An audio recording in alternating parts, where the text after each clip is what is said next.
I'd like to call the meeting to order. We'll begin with the Pledge of Allegiance.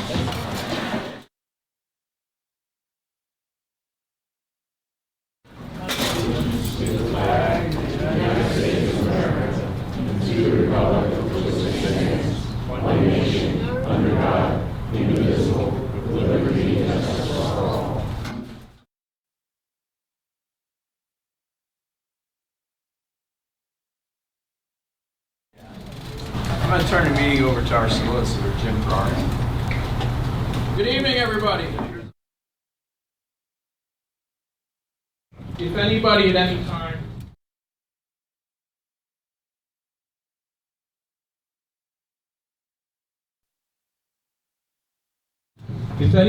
any time cannot hear anybody up here, let us know so we can make the appropriate correction. I'm attorney Jim Ferrari. I'm the solicitor for Polk Township. Tonight we are holding a second hearing on the conditional use application of Effort Solar for a commercial solar facility to be located on approximately 200 acres in Polk Township. A first hearing was held in this matter on July 17, 2023. At the conclusion of the hearing, it was announced that an additional hearing would be held on August 29th at 6 p.m. It was thereafter determined that this hearing should be rescheduled and held tonight, September 27, 2023, also commencing at 6 p.m. Notice of the rescheduled hearing was posted on the door of this facility by the Township Secretary and also posted on the website of Polk Township. The information was also communicated to representatives in Chestnut Hill Township so they could make their citizens aware of the rescheduling. Prior to beginning this hearing, the Township will mark additional exhibits as follows. We have marked as Exhibit 7 environmental impact studies prepared by the applicant along with the response of the Township engineer. Also within Exhibit 7 is a supplemental report provided by the applicant and a supplemental response provided by the Polk Township engineer. Exhibit number 8 to this proceeding will be a certification of the Township Secretary that notice of the rescheduled hearing was posted on the doors of the Polk Township Fire Hall, indicating that the hearing was being continued tonight. I want to take a few minutes and address how this proceeding will be conducted. What I'm about to say is mostly for the benefit of those of you who are not able to attend the first hearing. This is a hearing and not simply a township meeting as you might be used to.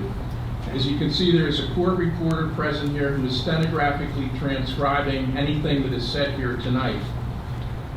Based on that, we cannot have any shouting out or yelling out or talking out of turn or people talking over one another because the court reporter can't make a good transcript with that, and we can't fully appreciate what the questions are and what the answers to those questions may be. Attorney Nate Fox is here at the table across from us with his clients and his witnesses, and he is representing Effort Solar. Mr. Fox is in the middle of presenting his case, and he has the right to call witnesses and question them and also possibly submit exhibits for consideration in this matter.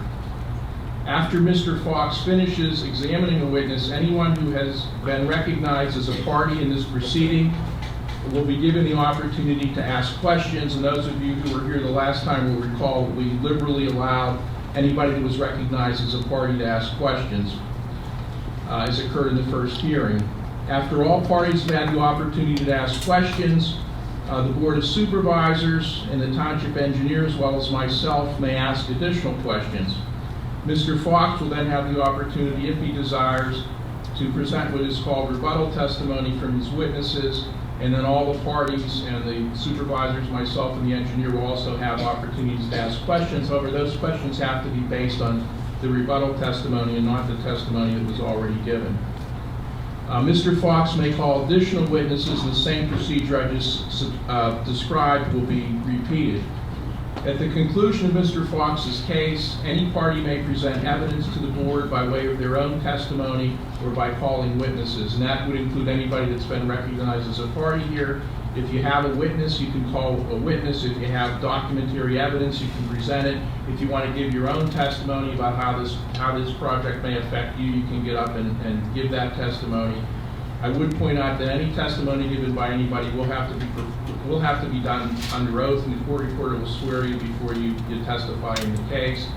And if you do testify, you have Mr. Fox has the right to cross-examine you and ask you questions, and as do the board of supervisors. And if I can get my page to turn, I'll continue here. At the conclusion of any evidence by the parties, the hearing would be closed. However, at that time, any non-parties would have the opportunity to make statements to the board. These statements will be heard, but they're not considered evidence in this proceeding. This hearing may not conclude tonight, and there may be a need for a third hearing. We're going to see how this goes, how far we can get before we make the decision to have a third hearing. I will say that we have agreed that this hearing will not go beyond 9 o'clock, and that was the rule we had the last time. So we're going to do 3 hours. We can't finish it. We'll get another date to have hopefully what will be the final hearing in this matter. After the hearing concludes, whether it's tonight or at a future date, the board will then have 45 days, unless it's agreed to be extended by the applicant, to make a decision on the applicant's request for conditional use approval. That decision has to be in writing. That decision will get mailed to the applicant and anybody who's been recognized as a party in this proceeding. If anybody is unhappy with that decision, you can file an appeal within 30 days to the Court of Common Pleas. When we send the decision out, we will have a letter with the decision specifically telling you what your appeal rights are. We did at the last hearing recognize certain people as parties. Before this proceeding, a couple people came up to me and they wanted to be recognized as parties. They weren't here the last time. So I would, at this time, and let me just say, what happens when you're recognized as a party is you have the right to ask questions of any witnesses. If you're not recognized as a party, you don't have the right to ask questions of any witnesses. To be recognized as a party, you have to have some close proximity to the property, or own property close to it, or rent a property close to it. And we may ask you questions, and Attorney Fox has the right to ask questions to determine whether you have a sufficient interest to be a party. So if you're recognized as a party, you have a right to ask questions, and you have a right to get a copy of the decision, and you have a right to file an appeal from the decision if you're dissatisfied with it. So at this point in time, I would ask you, are there any people who weren't already recognized as parties in the first proceeding who wish to be recognized as parties at this time?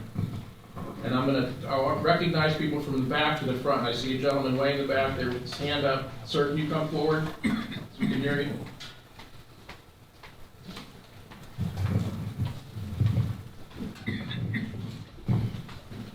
See, that's good. That's good. Let's go on. You're right back. Okay.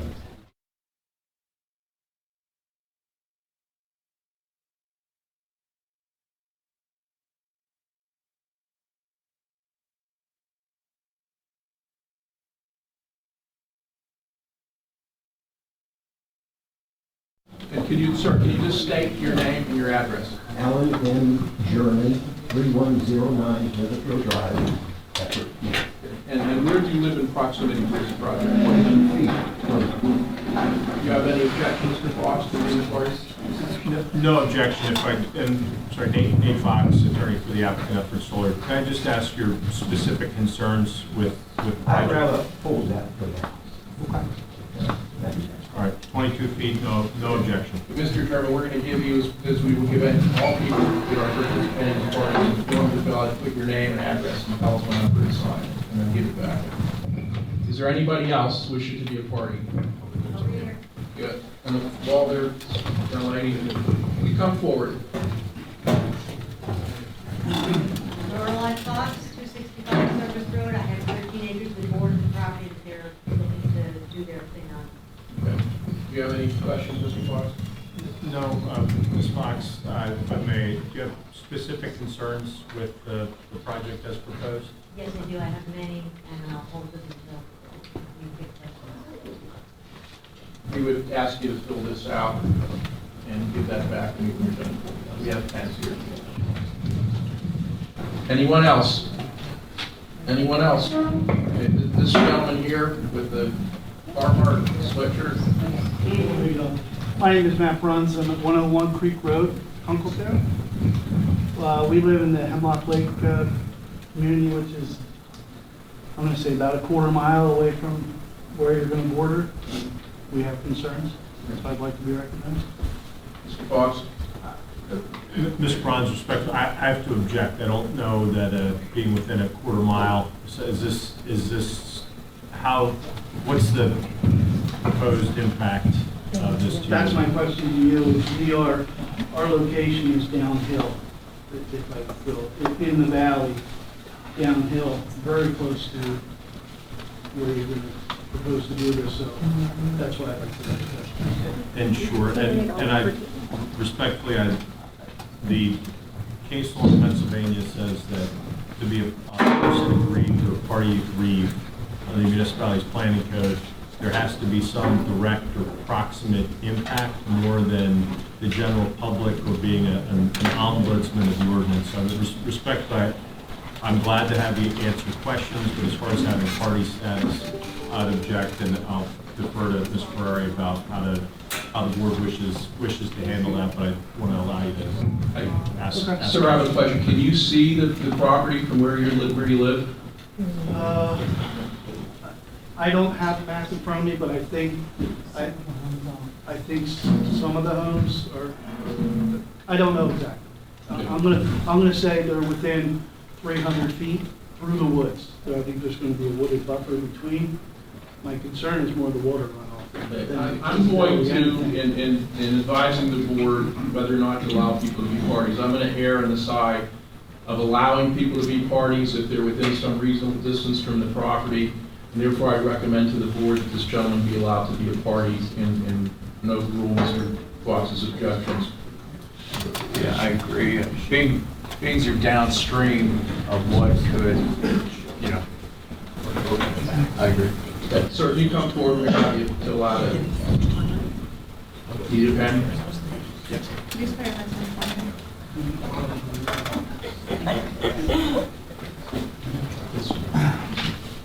You can, if you just fill out and bring it back. Is anybody else? Yes. Terry Cole, Where do you live, sir? and, well, I have a piece of property right off Glenwood that this project is going to completely surround. Okay. Do you live there? Do I live here? Yeah, do you live at that property? No. Okay. But you own it? Yes. Mr. Fox? Is it Chestnut Hill or Polk Township? It's in Chestnut Hill. Chestnut Hill.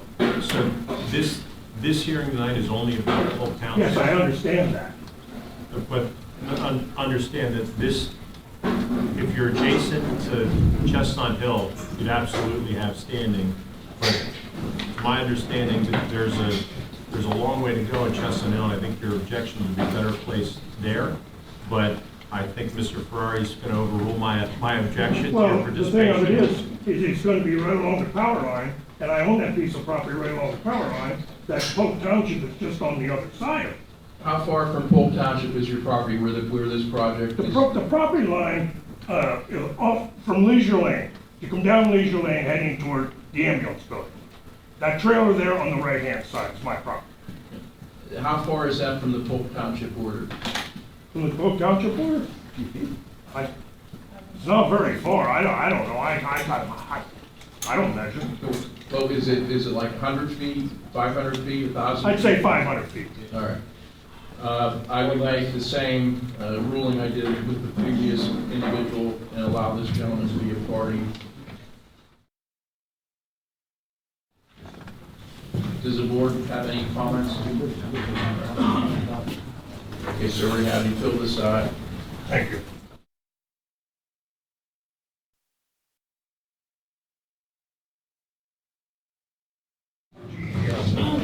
Was there anybody else?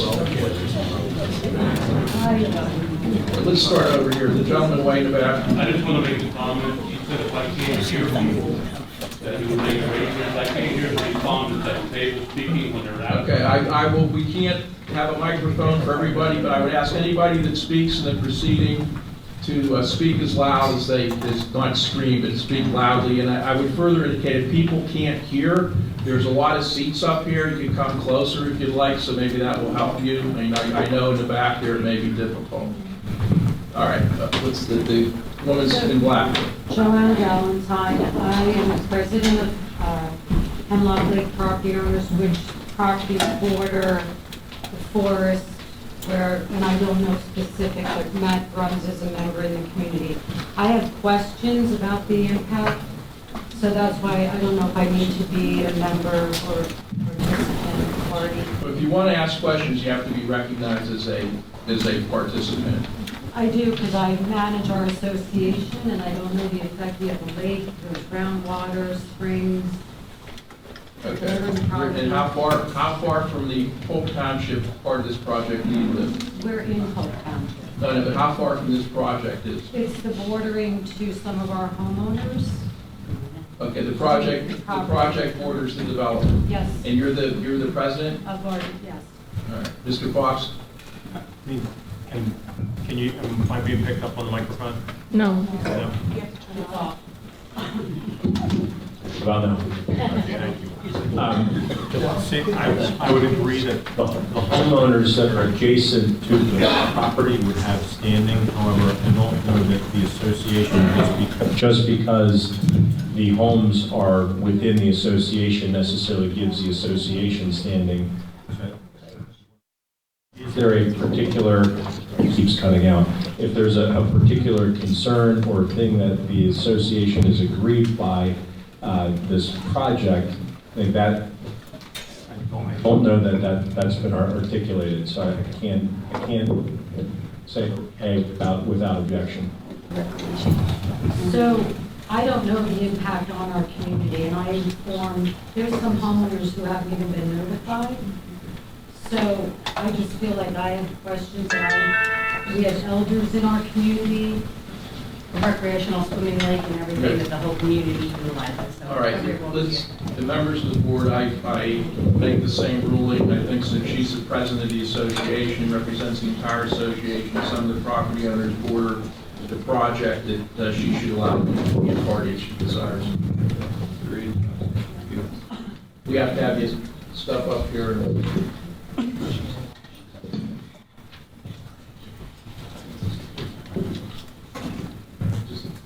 Just if you don't mind, just sit down. Is there anybody else? All right, this one right here. Christy Goff, I'm on Leisure Lane.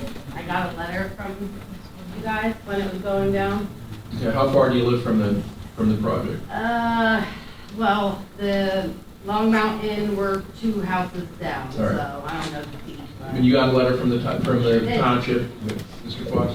No objection. We will recognize you as a party.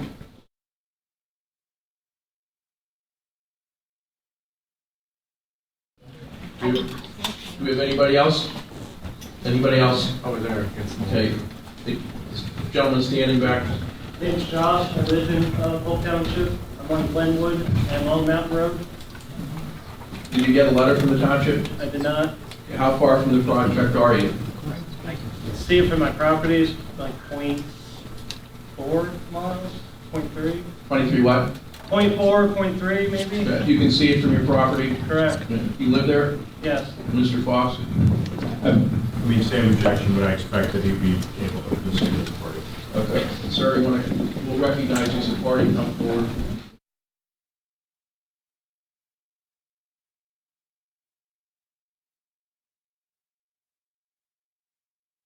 Anybody else? Right back here. Hi, I'm Linda Snyder. I live in Jonas, Pennsylvania, on a farm.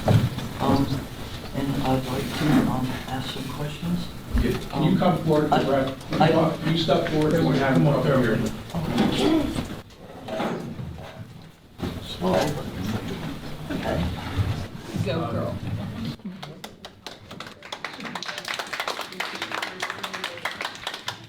Where do you live at? I live in Jonas. Okay. How far from the project are you? I'm not sure exactly where the property is, but I asked the planning commission in Southburg. Well, I live close to, I live very close to the road by. She owns a farm. I don't know, it's pretty much right next to me. It's, Is it more than a mile? what? Are you more than a mile away? No, and then I live close to, I know, Bill, Baumgartner, Mr. Baumgartner, tree farm, and the part that I guess he's putting in is part farmland and forest. So you live next to the Baumgartner property that's involved in this project? Right, and Yeah. Blue High. She lives, Maybe, I don't know.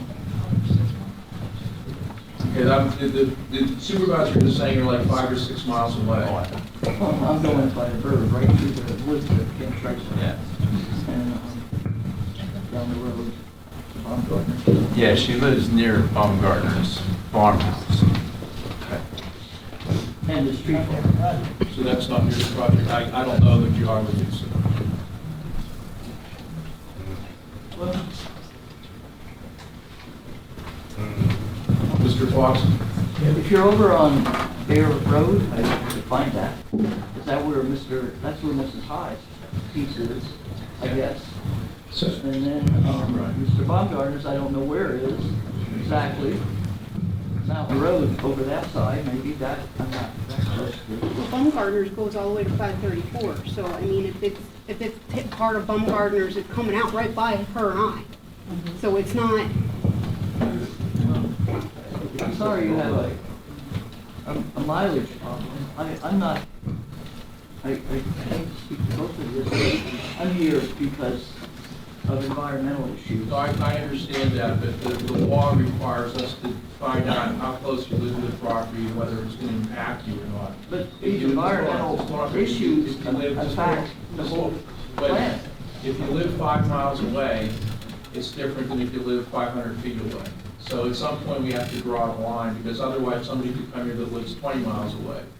So we have to, and Mr. Fox has a right to know, how close you are and how it impacts you. So how does it impact you on a general basis because you're concerned about the environmental issues, or does it impact you on a direct basis? Mostly environmental, I guess so. Can you see it from your property? I see it. Or do you not? No, I can't see the real lot. It's through the woods.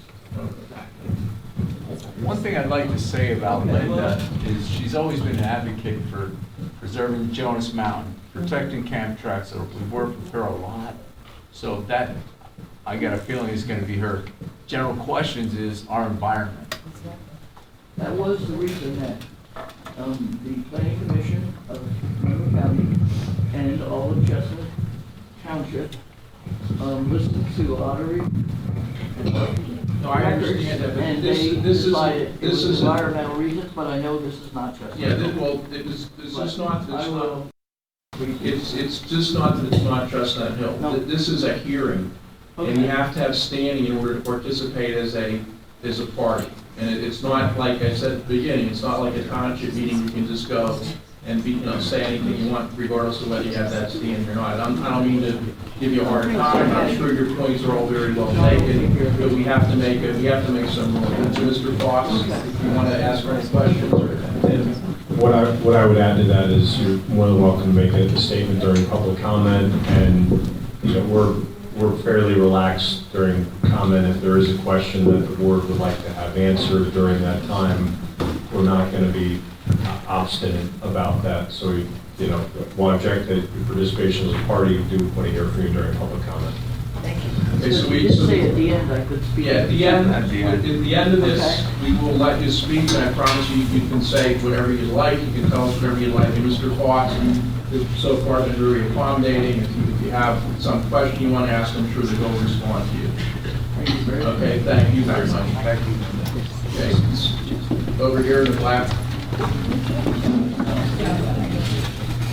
Valerie Monet. I'm sorry, Valerie. Can you step up? Come forward, so we can please. hear you? Sure, you want my ID? No. VALKYRE, last name WER. The address too? No, we'll get that in the paper. But where do you live at? I live on Surface Road, which is, our property is bordered by Surface Road, I'm taking the property from my house. Okay. I'm downhill from, Mr. Fox? No objection. We'll recognize you as a party. We just want you to fill this out for us. can I go down here or sit down there where you want? Just like this, so you can go over Out there. of the way, that's Do perfect. you have anybody else? Anybody else? Yes, ma'am. my name is April Getz. I would like to be a party. However, I do have to go because I have family obligations. Can I write a statement with like questions or whatever and and give that to you. I live off of 534, and I know you're gonna say, oh, you're like 2 miles away, or I'm probably 2 miles, maybe a mile. Actually, maybe a mile and a half, 2 miles from where they're gonna do this. But Baumgartner's is like right off of 534, and then it turns off. So my concern is they're gonna go build these things, there's gonna be runoff, right? From this cadmium that they're putting in this. It's gonna go into the water table, it's gonna affect my well, it's gonna affect my in-laws' farm, my son's farm one day, and you guys don't even care. So then, all the animals are gonna be contaminated, our land's gonna be contaminated. We're just trying to find out if you have status to be a party or not. Okay, do you qualify me? We just move on. What I would suggest to you, if you want to write something down, you certainly can do that. We will take that into consideration at the conclusion of the hearing. You can submit that to the board, you can submit that to the applicant what your concerns are. If you live that far away, you probably don't, just like Ms. Snyder, you probably don't qualify to have standing. Mr. Fox, do you have any comment on that? No, I don't, and if a written statement is submitted in lieu of, or speak during public comment, either of those avenues are perfectly fine. All right. All right, I'm gonna get your information, I gotta go because we got Cub Scouts.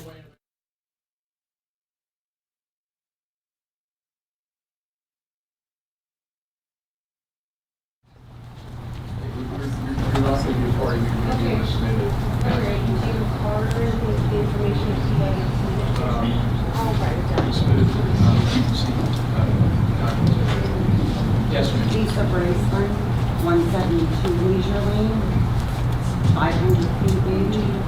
You live there? Yep. Mr. Fox? Yeah, that's my, for my So, residence. 500 feet, no objection. Okay, you have to,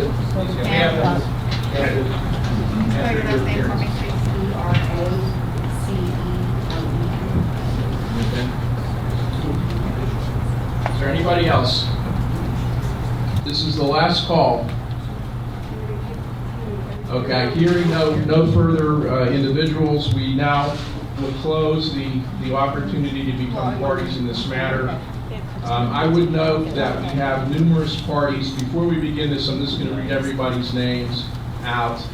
But in light of the number of parties that we have, I would ask that, first of all, that when you ask questions or make statements, be respectful to the folks that are here, be respectful to us, and I'm sure they'll extend the same courtesy to you.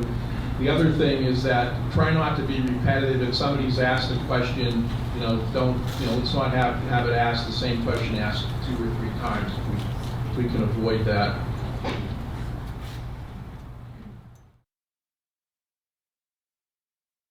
So I'm going to read the names of the people that have been recognized as parties, and some of these are from the last time.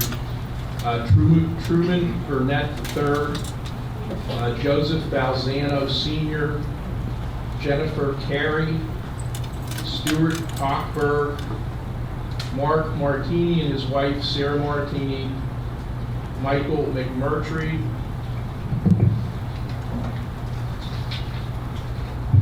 Douglas Swink, and the ones from tonight are Lisa Racelin, excuse me if I mispronounce, Valerie Wernett, Josh Barrett, Christy Goff, Joanna Valentine, Terry Klingel, Alan German, Frank Bruns, B-R-N-S, and Lorelei Fox. And I'm going to add those names. We previously, in the last proceeding, marked all these entries of appearance as Exhibit 6. I'm going to add these all to previously marked Exhibit 6. And you don't have any objection to that, Mr. Fox, I assume? No, I do not. Okay. All right. At this point, we're going to start the hearing at almost 6:30, and I'm going to turn the matter over to Mr. Fox. He's going to continue his presentation. And again, that procedure that I described earlier would be followed with regard to people being able to ask questions. So, Mr. Fox, the floor is yours. Great, thank you very much, Mr. Ferrari. My name's Nate Fox, attorney for Effort Solar. We're here requesting a conditional use approval for a commercial solar power generation facility in the Polk Township portion of what could be an overall two municipality project. We're only talking about Polk Township right now. There may or may not ever be a portion of this project that goes forward in Chestnut Hill Township. We're in Polk Township this evening, and we're speaking to the requirements that are set forth in the zoning ordinance. We previously had provided testimony at the last hearing, and tonight we're providing additional and supplemental testimony from 4 witnesses. And we'll do these a little bit out of order. Hanju, to my right, the regional director for Samsung, which is the owner of Effort Solar. Max Ajurkis, professional wetland scientist, to speak to the environmental impact statement and report. Tom Kadelhan, professional engineer. Both Max and Tom are from Kimley Horn, the professional engineering firm that prepared the plans and studies for this project. And we have some supplemental testimony. And to my far left is Rich Kirkland, a professional real estate appraiser who prepared an impact analysis and report as to the impact of solar farms on adjoining property values. What I'd like to do, I have some exhibits, some of which were previously submitted, but upon request to have some stamped and sealed by Kimley Horn. We have a 8-tab exhibit package. Tab number 1 is a conditional use plan set. It's exactly the same on our cover sheet. It's marked. The only change is that it's stamped and sealed. 2, the landscape buffer renderings that we had shown at the last hearing. Again, only change is it's stamped and sealed. Tab number 3, decommissioning estimate. Again, only changes that it's stamped and sealed. We have a response to the township review letter dated July 17, 2023. This was previously submitted in the record at the hearing, but we've provided it to be concise with this exhibit package. We also have the revised environmental impact statement dated August 23, 2023, which was submitted in response to a township consultant review letter. We have the number 6, the environmental impact statement review number 2, dated August 31, 2023, which notes that all the requirements of the environmental impact statement have been met. Tab number 7, we have sample specification sheets from 4 major solar panel manufacturers, which if this project is approved and will go forward, one of those manufacturers would be the manufacturer of the panels. There's talk about what the specs and the composition of the panels are and are not. And tab number 8 is the impact analysis report of a proposed solar farm on adjoining property values prepared by Kirkland Appraisals, LLC, dated August 25th, 2023. May I submit that exhibit package a while, and I think I have about 14 copies, so I would ask that if the parties could share, we'll provide these to the board and the stenographer at this moment. I think, if I'm not mistaken, Mr. Fox, I think the last time you had exhibit 1 and you had the subparts, you need to make this exhibit 2 and have the subparts? We can exhibit 2 and I'll call out tabs for each. Okay, all right.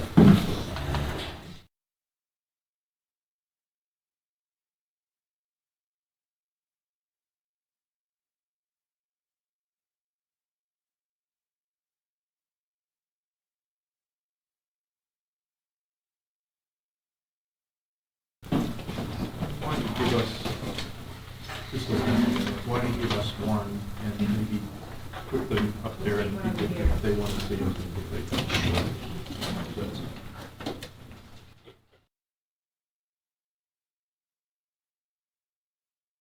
I want to make sure that the folks who had asked for party status. Thank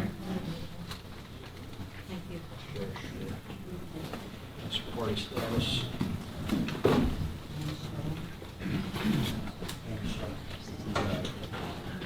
Last year. Thank you. We'll do one for the 2 of us on party Sure. status. Thank you.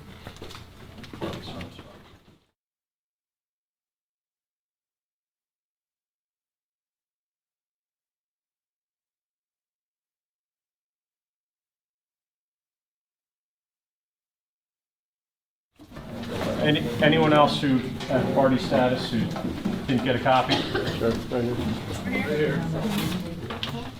Party status?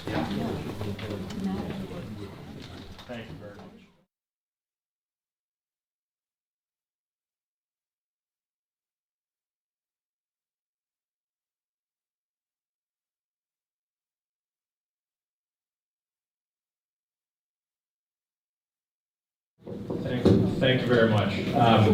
So I'd like to call our first witness this evening to speak to tab number 8. I'd like to call Rich Kirkland.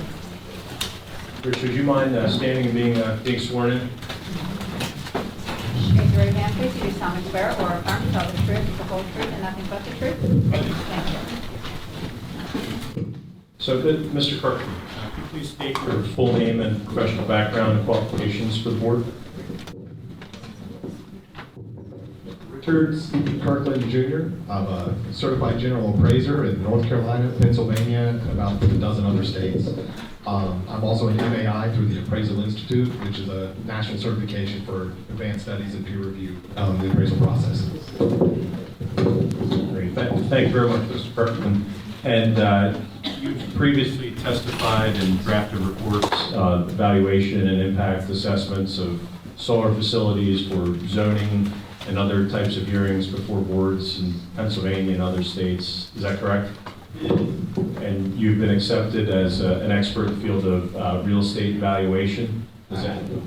I'd like to submit Mr. Kirkland as an expert in the field of real estate valuation for the purposes of talking about the impact of a solar farm on adjacent properties and valuations. Mr. Kirkland, just a couple quick questions. Have you done appraisals in the Commonwealth of Pennsylvania before? I have done appraisal work, but I've not done specific appraisals.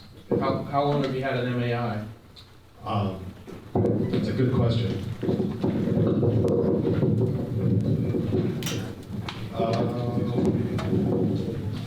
Since 2001, so 22 years. Okay. And it looks like your primary office is down in North Raleigh, North Carolina? It is. Okay.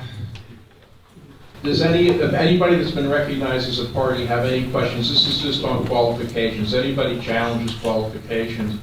If he has an MAI appraisal, that's about the highest recognition you can get as an appraiser. If he's been doing it for 20 years, I'm inclined to grant him the status of an expert in real estate appraisal. But anybody that's a party could ask him questions if they want to. Is there someone local that So, you have a question for him? Yes, I mean, I would like someone local that knows the area and more than someone from Carolina. Mr. Crowell, I'll answer your question. So we look for somebody who's a subject matter expert on the impacts of solar farms, and Mr. Kirkland has done this work around the country and including in Pennsylvania. We search for somebody local to the region, and there's not somebody who had experience reviewing the impact of a solar farm on adjacent properties. So that's why we've selected Mr. Kirkland. Any other questions? For him directly? Pardon me? For him regarding his... Just his qualifications, that's what we're talking about now. Any, yes, ma'am, over there? Have you only worked for solar companies? And as far as this question goes about solar impact on property No, values? like in your 2 years. Oh, no, I'm a general appraiser. I do a lot of different things. I appraise for banks, I appraise for government And entities. how long have you worked for solar companies? I've been doing analysis. Appraising for much. I've been doing analysis of properties next to solar farms for over 15 years. During that time, I've worked for a number of solar companies, but I've also worked for a number of government entities also looking at this question as well. I'm sorry, what was the last part? Government entities looking at this as well. So just exclusively now, you're just doing solar farms, or you're still doing government things as well? Again, I still have a general. I still have a general practice. We're appraised farms. We do manufacturing facilities. We do general appraisal work. Have you done the appraisals like after the fact of solar farms, where they remove them and people's wells have gone dry and all that good stuff? I've never heard of that scenario, but. Oh, okay, I have. Okay. Have you done appraisals post solar farm? After they're decommissioned? Again, I've not heard of a solar farm having been decommissioned that I've looked at, no. All right, what about the surrounding areas you, of the post solar farm of value, home values and property values after the fact? In other words, 5 years down the road, 10 years down the road. And that is a large part of what my study and what we're looking at is looking at sales of properties next to solar farms that have happened after the solar farms were built. And the increase and the decrease? We're comparing them, looking at appreciation, we're looking at time on the market, and we're also looking at how they compare to similar homes in the same market, the same time frame, that are not next to solar farms, so we can do a paired sales analysis. Sorry, when will that be ready? A paired sales analysis? And when will that be ready? I have that in my hand. We're just on qualifications now. He hasn't given his testimony yet. Okay. You can ask him his questions, substantive questions after he gives his testimony. Is there anybody else who's just on qualifications? Yes, I have a question. When was the last year you did an appraisal of general real estate in Pennsylvania, not associated with the solar business? Again, in Pennsylvania, I've only worked on solar. So you've only done appraisals in Pennsylvania on solar, nothing else ever before? Correct. Have you ever done individual homes in Pennsylvania other than solar? Again, no. Commercial real estate in Pennsylvania other than solar? No. So in Pennsylvania, everything you worked on was for solar farms? Correct. Thank you. Over here against the wall. Are you also an expert in the marketability of a home after a solar farm has been built across the street? Again, that's part of what we're looking at. We're looking at There's a difference between the value of a home and the ability for someone to buy it. Like who wants to buy it? Again, At least based on sales that have actually happened. correct. We're looking at actual closed sales. But this is still a study that you're conducting, you said, right? We're ongoing researching this topic, but we've been researching this for 15 years. Okay, so, question, if I wanted to sell my house right now, and they want to put up a solar farm right next to it, do I have to put something in my contract stating that, hey, by the way, there's going to be a solar farm right there? That's beyond his qualifications. You can ask him that after he gets his Well, I mean, testimony. it kind of affects the value of a house, though. No, I doesn't it? understand. We're just talking about his qualifications to testify as an expert. You can ask that question after he gives his testimony. Have you talked to local real estate brokers regarding? You can go ahead and ask him. Who actually did the hiring? I was hired By my law firm, is in any hearing or any situation where an expert's required to be hired, we will oftentimes hire an expert. Have you used this person before? I have not. Are there any other questions just on qualifications? Okay, hearing none, my advice to the board is to recognize, what was the offer as, Mr. Fox? Expert in the field of real estate valuation.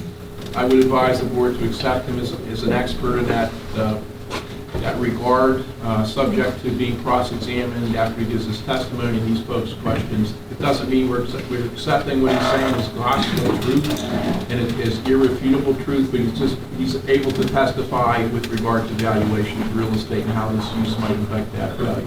Do you agree, gentlemen? Yes. Yes. All right, you can proceed, Mr. Thank you. Mr. Kirkland, I'm looking at a report dated August 25th, 2023, prepared by Kirkland Appraisals under your name and MIA designation titled Effort Solar Project off Glenwood Road, Effort Polk Township, Monroe County. Is that the report you prepared for this project? It is. And before we go into details, from a high level, can you give an executive or capsule summary of what you did and a final conclusion, and then we'll go through your work in detail to talk through what specifics were done. That is a suggestion. You want him to have to come over here and use this microphone? Yeah. That'd be great. Do you mind grabbing the wireless mic? Thank you.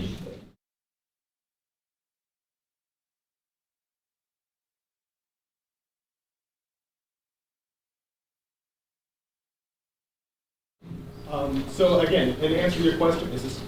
No, can't be.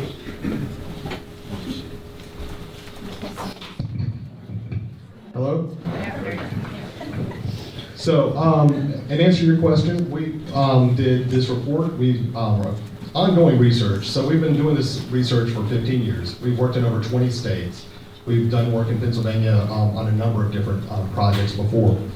What we do is primarily we're doing what's called a pair sales analysis. It's also called a matched pair analysis. This is what the Appraisal Institute instructs is really the best way to look for these impacts on property value.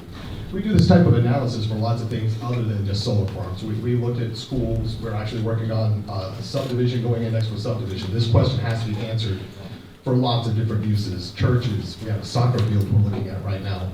So the process is really the same in all of these. You look at similar homes or similar properties next to what you're testing for, in this case a solar farm. We look at homes that are sold next to existing solar farms. We compare them. There's two different ways we can do that. The first way is a paired sales analysis, like I said. You compare that home price to similar home prices in the area, sold in the same time frame, and you look to see if there's anything different that you would attribute to the impact from that solar farm. We also do what's called a resale analysis. That is where you look at a home that is sold next to a farm that was later developed into a solar farm. So you can look at a home before a solar farm was put, look at that exact same home that sold years later after a solar farm has been built. We consider the appreciation on that between the sale and the resale dates using the FHFA home price index. So it's not an opinion, it's just based on what the government has for that area, what they're tracking is typical appreciation for that area. And we just look to see if the sale and resale matches up with that typical appreciation for the area. We have also done surveys of brokers. We have done surveys of a number of university studies that are out there. We have interviewed the researchers who have done some of the major university studies. There's the University of Texas that has a study that came out. It often gets brought up in the first. Sure. It's going to be a long night. I apologize. Slow down just a bit for me, thank you. So, University of Texas has got a study out. It's sort of a two-part study. The first part identifies where solar farms are located. The second part is a survey of appraisers and assessors across the country, asking them their opinions on what they found on impacts on property values around solar farms. They went through and one of the questions they asked was actually, have you ever appraised something next to a solar farm? And one of the things you can see very clearly in that study is there was a very large disconnect. Every appraiser who self-identified as having never appraised anything next to a solar farm put large negative impacts is what they were expected to see. All the appraisers who had actually appraised something next to a solar farm found nominal to positive impact from being next to a solar farm, ranging from -5% to +10% for being next to a solar farm. The conclusion of the researchers out of Texas was that the solar farm was not having a negative impact and that there was a perception issue that you could see even with the appraisers on that. There is another study that was put out by University of Rhode Island. It gets brought up a lot. The abstract on that clearly identifies that they found a negative impact around solar farms on home values. Let's see, Corey Lane was the researcher who did that. I've interviewed him. You can watch his YouTube videos online. He clearly explains that they found those negative impacts in high population density areas. They found that in areas specifically doing research in Massachusetts and Rhode Island, but they also found in rural areas, they found no impact on property values. They used a standard definition for rural at 500 people per square mile, and when they looked at that density, any of the solar projects they looked at, they found no impact on property values. They even did a sensitivity test on that and moved that density up to 2,000 people per square mile to change the definition, looking at more projects that way. They still found no impact on property values in that radius. So again, the population density around this project that's here proposed tonight would definitely be supported by the Rhode Island study showing no impact on property value. There was a recent study that came out of Berkeley that looked at property values. They found about a 1 to 1.5% impact around solar farms, looking in 6 different states. However, it was a very mass appraisal project done, and that 1%, 1.5% falls within typical market imperfection. When you have real estate, you really have a certain amount of identical farm, one right next to the other. They're going to sell for slightly different prices per acre. They're never going to be exactly the same number. 1% variation when you look at any appraisal, if you've ever had your house appraised and you looked at the variation within that appraisal report that was put in there, you'll see variations greater than plus or minus 5%. So a 1% variation found is really strong evidence of no impact on property values. There's a couple of other studies. There's one out of Georgia Tech. They actually found an increase in property values for farms near solar projects, but only if that farm was along the same power line. Otherwise, they found no impact on the farmlands around those projects. Mr. Kirk, so you, in preparing this report, you looked at the several academic studies which took real-world examples and did large-scale work of the same character that you did for this specific project. Is that correct? It is. And in addition to that, you looked at several comparable solar facilities, both in Pennsylvania and New Jersey, and analyzed comparative sales after the development of the solar facility. Is that correct? It is. And before we drill into that, I didn't ask you this, but you're an MIA, correct? MAI. MAI. And what is MAI designate you at, and what went into obtaining that professional designation? The MAI is the highest credential they put out through the Appraisal Institute. It signifies that really you've done advanced studies. We go through multiple layers of peer review processes, and you have to do large demonstration reports or write serious demonstration reports, or just to show that you understand all the different functions of the appraisal process. It just means that we can look at anything. And you're under the, what I understand, the Uniform Standards of Professional Appraisal Practice. Is that correct? That is correct. And that's the governing set of rules governing all real estate appraisals and anyone with an MAI designation, correct? Yes, in the United States, that is correct. And the fundamentals of a real estate appraisal, they don't necessarily vary by geography. Is that a fair statement? There is not a different use path standard by state. It is one use path. And what? Use path. Uniform Standards of Professional Appraisal Practice. Sorry, use path is the abbreviation. And while the standards are the same in all states, you have to become licensed within the Commonwealth of Pennsylvania. So how did you obtain your license in the Commonwealth of Pennsylvania to be a real estate appraiser? I went through an application process which uses reciprocity with the state of North Carolina. They go through and do a criminal background check on you and some other steps, but essentially they check my credentials through that process. Based on your background, based on your expertise and criteria, you received a license from the Commonwealth of Pennsylvania. I did. And so, and in your capacity as an expert real estate appraisal, can we go through some of the, first talk about what the individual solar facilities were that you reviewed, first being, looking at page 31, PA Solar Park 1 and 2 in Carbon, Nescahoning in Carbon County. Do you recall that, that project? Yes, I have it here. And what was that project, and what did you review for determining comparative impact? And if I'm not using the correct terms, but comparative impact before the solar facility was installed and after the facility was installed on home valuations. Sure. And these initial projects that were listed starting on 31, these are the projects that I looked at looking for sales. In fact, there were no sales next to this project for me to do any analysis with. And that's a big function of when you've got limited solar farms in your state. There's limited data to look at in the state. So we have relied on information from Pennsylvania as well as information from adjoining states of Pennsylvania. And my apologies, I should have asked you first about. I should have asked you first about the Elizabethtown Solar in Lancaster County. That is the first Pennsylvania facility that I see comparative sales data. Can you summarize the Elizabethtown solar facility?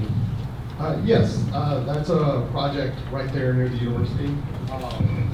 It's a 2 megawatt facility. There are homes around it on all sides. And we looked at some sales that were joining that project. and compared them to similar homes not next to the solar farm to see if we found any impact on property values. And what impacts did you find on specific property values? Well, we looked specifically at 140 Clover, and it was about 410 feet away from the closest solar panel. We always measure the distance from the home to the panel as opposed to the home to the property line or the setback areas, because having worked in rural areas, sometimes an adjoining property, the house will be 400 feet off the property line, and sometimes it's 4 feet off the property line. And the best way for us to gauge sort of relative impact was the distance from home to panel. And what was was there a subsequent sale of that home? Yes, we looked at a 2019 sale of that. That was after the project, and after comparing it to 3 other sales in the vicinity that are not in proximity to that solar farm, what we found impacts ranging from -2% to +6%, and we consider 3% to be 3 to 4% to be about the average positive impact. Which, again, we don't at 3 to 4%, we do not consider that to be a positive impact. We consider that just to be within market deviation. Sure. And each of these homes were constructed and occupied prior to the existence of the solar farm, meaning the solar farm was developed after the homes were occupied. Correct. And is there anything unusual about the Elizabethtown solar facility that would cause in your opinion, evaluation that would cause those deviations in value, meaning no impact, or is that a fair expectation for any solar farm in Pennsylvania near existing homes? There was nothing unusual about it, no. And next, match pair sale. We're looking at a facility in Ohio that you reviewed. I'm sorry, going to page 41.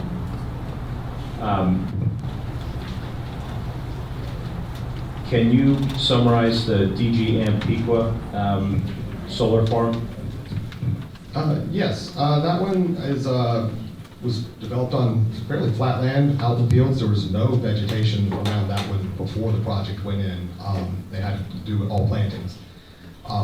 We looked at a couple of sales there, but some of them were noted as being sold as is, which is typically means that there's a lot of repairs needed. So we didn't really focus on that. We did look at an adjoining sale, 6060 North Washington. It's a brick ranch, and right across adjoining the property. It's 155 feet from the nearest panel. And again, we found impacts on that one ranging from 0% to +10%. Again, we concluded on a 4% impact, which would be in that same standard imperfection. We not consider that to be a positive sign, but it's a strong indication of no impact. And this was constructed in an area that was raw agricultural land? It was. Next to what I'll call existing mature homes that have been there for some time? Yes. And again, the fundamentals of valuation and impact of outside factors on valuation don't change by geography, is that correct? We have not found significant changes. There are certain states that do have some slight differences and variations on how things are done. For example, if we were in West Texas, we would not see vegetation of any sort to screen these, but you'd see larger setbacks. But in this area, we've done work actually in every state adjoining Pennsylvania as well. We're still seeing very similar development patterns as what we see in these adjoining states. Sure. And there was a second sale next to that one in Ohio. Oh, sure. Go ahead. So we looked at 1011 Plymouth, and again, this was about 500. The very next page. 42. So that was 585 feet from the nearest panel. And again, we came up with a 3% impact. And which that would be a +3% impact, which we consider to be no impact. No impact. And were any other sales reviewed in conjunction with the DG Ampiqua facility? No. And then moving on to page 43. Flemington Solar in Flemington, New Jersey, on page 43. This from the over aerial rendering, this looks again like a large agricultural area that now has some solar facilities on it and adjacent to what I would say are mature neighborhoods and homes. Is that correct? That is correct. And can you summarize the Flemington Solar project and any comparative sales you analyzed? Sure. And I'll first note that I interviewed a broker who lived actually adjoining the solar farm, and she confirmed that she saw no negative impact in her market from that, and that she said that as someone who lived in that adjoining community. But I spoke with her also about a number of the sales that we looked at. We have 4 different sales adjoining that we looked at, and all 4 of them were supportive of finding a no impact on property value.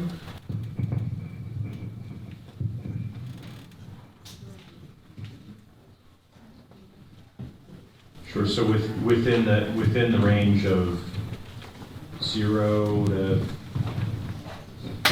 They range from about -5% to about +10% overall, but in general, we came in with conclusions off the matched pairs of -1%, -1%, -3%, and +5%.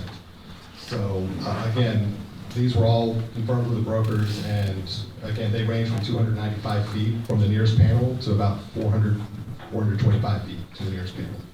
And did the broker note that the project is visible from these homes, or? Let's see. It is visible from Hart Boulevard and a number of the backyards that we were noting. When people say they're visible, it's somewhat screened. There's landscaping vegetation, but it's not perfectly invisible. Excellent. And then the next facility on page 46, Frenchtown Solar in Frenchtown, New Jersey. And this appears to be a rural area with large, what I would consider large lot, single-family homes abutting the solar facility. Is that an accurate characterization? I would agree with that. And can you summarize this solar facility and any findings you made on valuation of adjacent homes? I'm very similar. This is nearby Jerry Giles, that same broker. I was able. Sorry, your name again? Jerry, Gerry, Giles, Giles. She was able to confirm these sales as well. I have to look that up. It's not here written in the report. But yeah, we looked at a sale that was next to that at 5 Muddy Run. And again, this solar farm was not found to have any negative impact. In fact, we found a positive impact from it. The 3 sales we compared to showed impacts of +8%, +10%, +14%. The broker indicated this home had multiple offers, and most of the offers were higher than what they listed at. They had gotten multiple offers above asking price. But the one they did sell for, they even had offers higher than the sales price they got it at, but they took the all-cash offer. Thank you. And then looking at the, again, no impact from that, or no negative impact from that solar facility. Again, that one actually indicates a positive impact. And then the next facility you reviewed, McGraw Solar in East Windsor, New Jersey.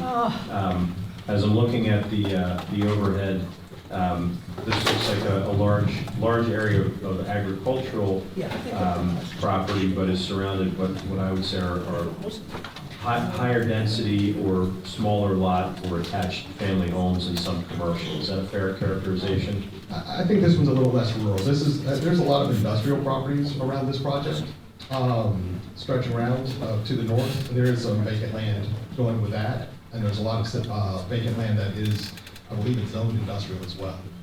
Sure. And you had mentioned, I believe in your summary, that it's in areas that are more intensely developed that there seems to be an impact, a potential negative impact on home valuations if there's solar. Did I hear that correctly? The Rhode Island study came up with that conclusion. We've looked in other population density areas, and we haven't seen that ourselves, but we also have done a lot of research in high population density areas. The land is typically too valuable there to go into solar. Sure. And so what were your valuation findings adjacent to the East Windsor facility? We had 3 different homes there to look at, and again, they ranged from one that showed a negative impact at Winmore, 153 Winmore, showed a negative impact at 14%.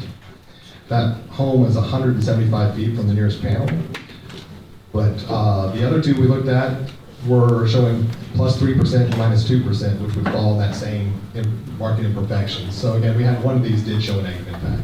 Okay. And is there anything specific you're able to point that to, or any knowledge of the property that would potentially cause that drop, or that's just based on sales data? It's just based on the sales data in the area. But again, these homes that are adjoining the solar farm, these homes are also around industrial uses. So again, that does complicate the analysis there. Sure, and that's not similar to this property here in Polk Township, correct, in that regard. And looking at the next facility on page 50, Tinton Falls Solar in Tinton Falls, New Jersey.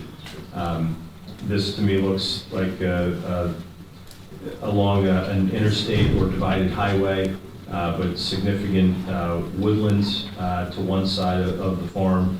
And then again, looks to me like some commercial / industrial and attached or small lot single family homes immediately adjacent to the property. Is that correct? Yeah, there's a lot more going on there but mostly blending into rural off the highway. And is this within the expected range of a no impact finding for the individual homes that were studied adjacent to the solar farm? It is. We looked at a number of different homes next to that and found no impact. They range from 1% to minus 3%, 2% plus 2%, 0%. So all in that same plus or minus 5%, and most of them are in the slightly positive. And again, all existing prior to the development of the solar facility. Is that correct? Correct. And lastly, the Clark County solar facility in Clark County, Virginia.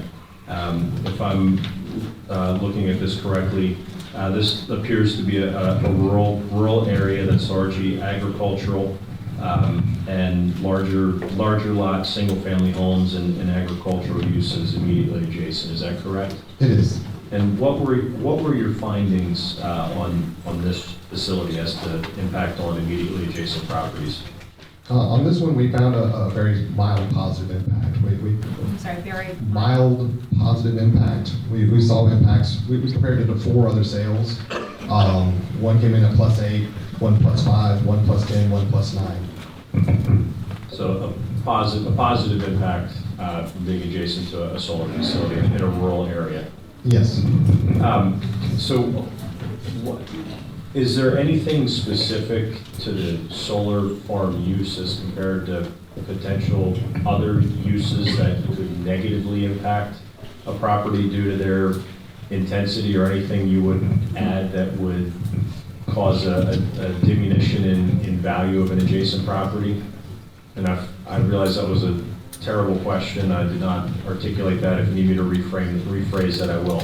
Are you asking about alternative uses other than solar? So you're saying that solar has is there something to the character of a solar farm use that provides whether it's the intensity of the uses compared to other uses, or why, in your opinion on valuation, why is it that a solar farm has the no impact or positive impact on adjacent home values as compared to other potential uses? Sure. So like I mentioned earlier, we do impact analysis on a lot of different uses, and there tends to be a hierarchy when you do have a negative impact. The number one thing that causes a negative impact is something that's going to put hazardous material into either the air, water, or soil.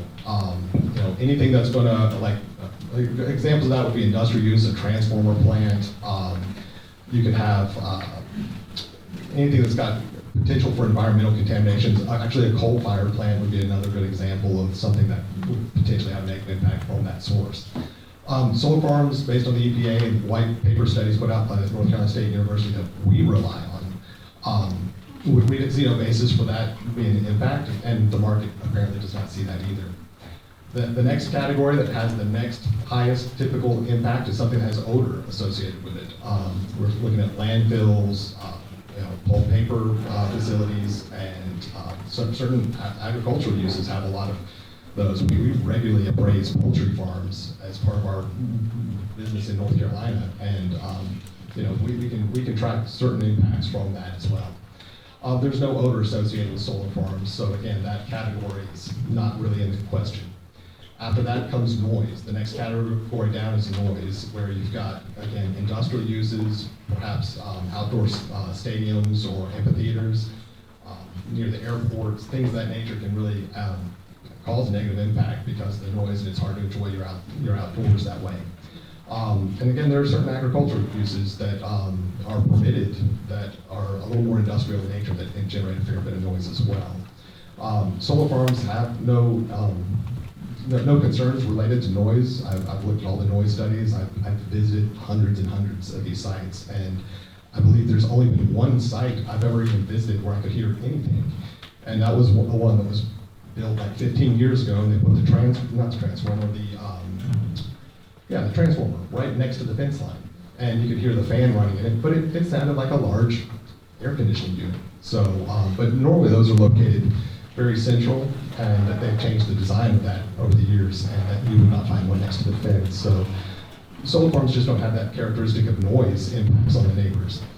So after that, you've got traffic. The typical traffic coming off of a solar farm is going to be less than a single-family home in most cases. So again, there's really no concerns related to that. There's stigma would be the next one. Stigma is largely associated with adult establishments for the most part. Most of the time when you hear people talk about solar farms, they like the idea of solar. They might not want the solar farm near their house, but everyone has a generally positive idea about solar. So there's really no association with stigma that we can determine. The final category that really is the one that solar farms do kind of trigger on is appearance.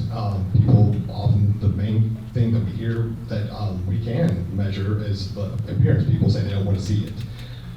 And that's where you get into things like landscaping to buffer those views, and setbacks to make sure that there is enough of a separation between the homes and the panels to make sure that there is a protection on those.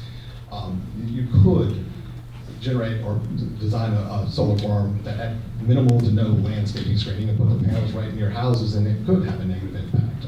There's been projects I've been asked to look at before that I declined to finish a report for because the panels were much too close to homes. And so I was not, I did not complete those assignments. I just excused myself.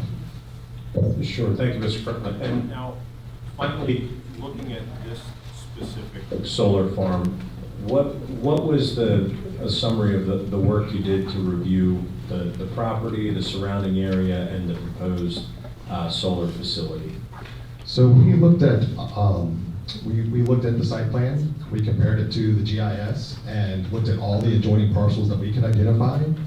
We measured the closest distance to every adjoining home to the nearest panel that we could identify, and that we could use that to compare to the sort of setbacks we were seeing in other projects, and as well as what landscaping is there to provide that buffer. We also looked at the demographics around the other solar farms that we have looked at, so that we could make sure that the demographics were reasonable around the projects we looked at where we did full paired sales. We wanted to make sure that it was reasonable to compare those areas to this location based on population density, based on home prices and median incomes. Sure, and what was your finding specific to this proposed solar farm as to any impact it may have on adjacent property values? We concluded that it would not have any negative impacts on adjoining property values if built as presented and designed. And that's, again, given your expert capacity as an MIA, licensed real estate appraiser in the Commonwealth of Pennsylvania, and for the purpose of this hearing, as an expert in the field of real estate valuation. Yes to all that, but MAI.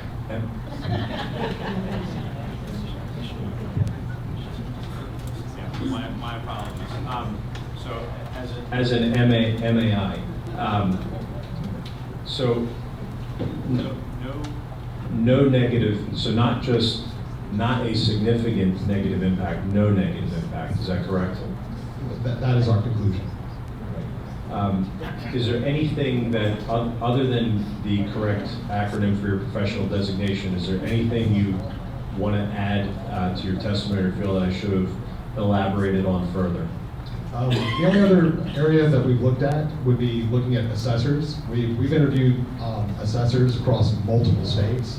We have not actually interviewed the assessors in Pennsylvania just as of yet, primarily because there's so little development in Pennsylvania. But we've just asked them several simple questions. One, do you have solar farms? And if they do, we'll look at their next answers, but we ask them how they assess those solar farms. And the third is, do they make any adjustments to properties next to solar farms? So far, we have 188 responses from assessors that have solar farms in their communities, and none of them so far have indicated they make any adjustments to properties next to it, and none have seen any basis for doing so. And we've had a number of them suggest that there may be positive impacts from being next to a solar farm. Wait, let's let it finish and then we ask questions. Sure, and with that, so Mr. Kirkland, I thank you for your testimony, and Mr. Ferry, I'd like to offer the board an opportunity to ask Mr. Kirkland any questions, and of course the parties have an opportunity to do so as well. What we've been doing, Mr. Fox, is we've been letting the participants ask their questions first, and then the board and myself and the engineer to ask some questions. So I'm going to follow that same procedure. Given the number of people that have registered as participants, what I decided to do is I'm going to call out your name, and then you can ask questions, and then we'll just go in order, and then you have the opportunity to have a second round of questions if you like. Before myself and the board ask questions. So I'm just going to go through it's not in any particular order, just a random order. I'll call your name. If you have any questions, you can ask questions. And sir, come up here so the board recorder can hear you, and you have your microphone there? Okay. So I'll begin with Truman Burnett III. Is Truman here? Yeah. Do you have any questions, sir? No. Okay. I don't really want to really say.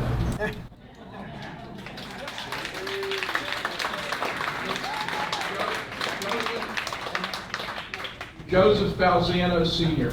Yes. You have some questions? Yes. Sir, come up here and use the microphone, please, so that everybody can hear you.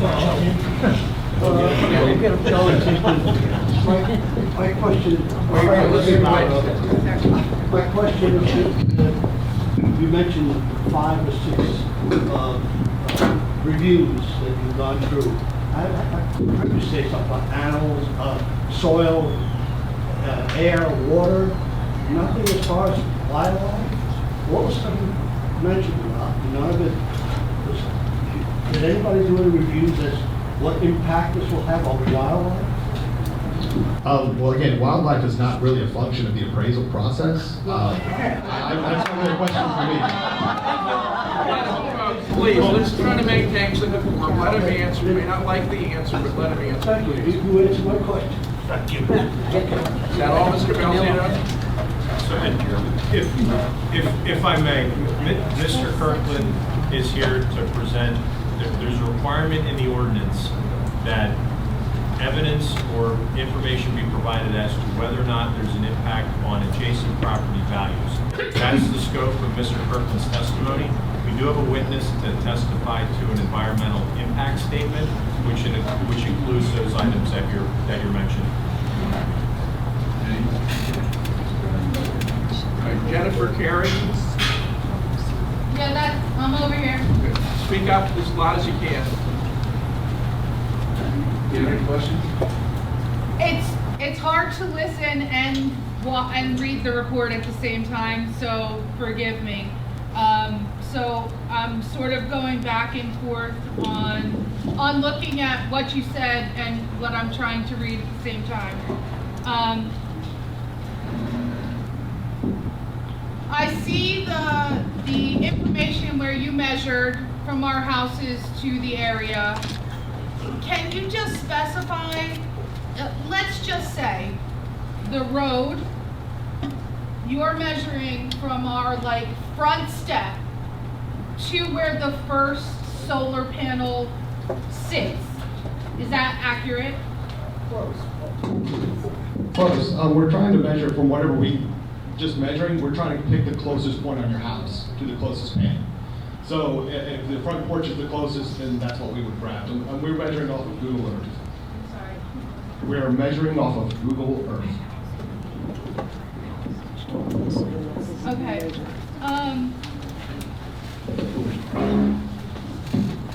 Could you, I don't know if it's a question for you, but then could you just quickly explain from the road, then we're talking about how much feet from the road surface to the buffer and the fence and then the panel?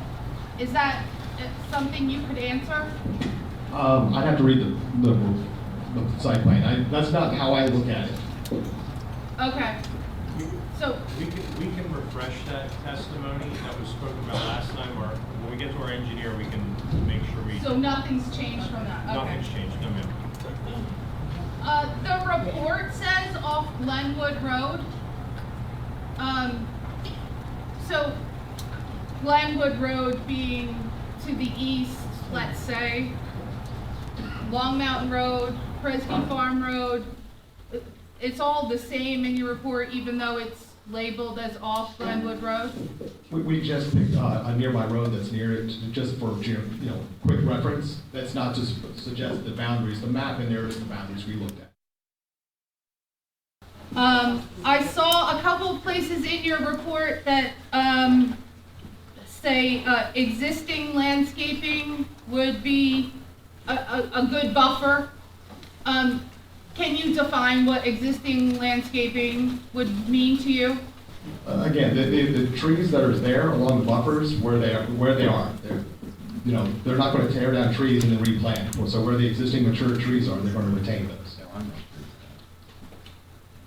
Okay, so in the places where there are no mature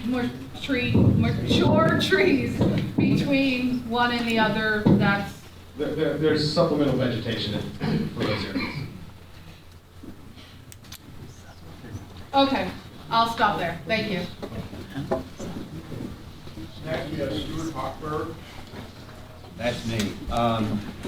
You mentioned all these examples, and you told us about all these examples. What are the heights of the panels in all these examples? The heights on these are going to vary. I don't know exactly how tall they are. If you're looking at fixed tilt, which is what they used to put in, would be fixed tilt where they don't track the sun. Those typically are taller. Those could be as tall as 19 feet, but often are much less. They're more like 12 feet in many cases. When you've got the tracking facilities that typically are lower to the ground than that, but again, I don't have the heights on those, just the landscape screen. So it's very possible that the things that you showed us where there were no negative impacts were all panels that were lower to the ground, which is not what's proposed in our area. Again, so you don't know. Again, we have tried the screening that's in place there, and what we're looking at is, again, they typically are all going to be between 10 to 15 feet, and they're all in that very similar range. So that in all these examples, they're not low to the ground. Well, none of them are going to be lower than that 10-foot range. Well, I've seen other solar panels where they're on the ground. They're not 10 to 15 feet in the air. Those are not the type that I'm accustomed to seeing. I don't know which ones you're looking at. Again, I'm familiar with utility scale to the ground. Many panels all over the country.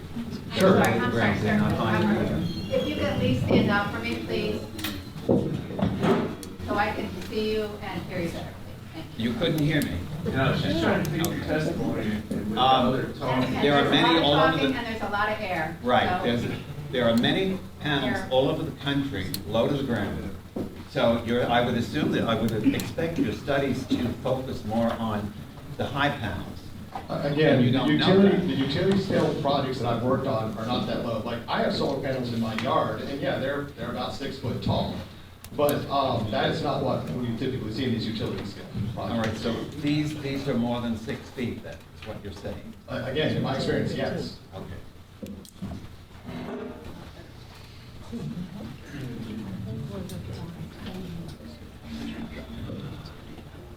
Mark Martini or Sarah Martini?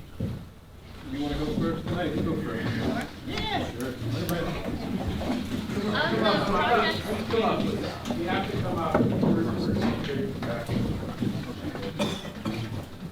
the projects that you are bringing, are any of those Samsung projects? I do not know who the developer is on those. I've got some of that information in my files, but I don't have that recorded in the report. How many days were the homes on the market before they sold?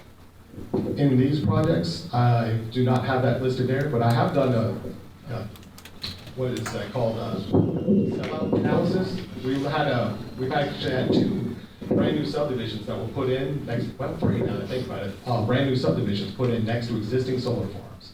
We did a sellout analysis looking at how quickly the homes and the lots sold out. In all 3 cases, they actually sold out faster than the builders originally intended. One of those examples would be in Spotsylvania, Virginia. They had new phases of the existing development next to a 500 megawatt facility, much larger than what's going here. They've actually had significant price increases in there, and they're developing new phases within that. They're getting closer and closer to the panels with each phase. Right, but our project is existing. But again, as far as sellout rates go, we're showing that there's no impact on that, and that we've got multiple sales in North Carolina, where we've had some of these solar projects in place for 10 years. We've been able to track a sale of the same house 2 or 3 times after those projects were put in, and they're still appreciating at significant rates consistent with what's going on in the market. And they're selling with, yet to have a broker tell me that it takes them longer to sell because of the solar farms next to it.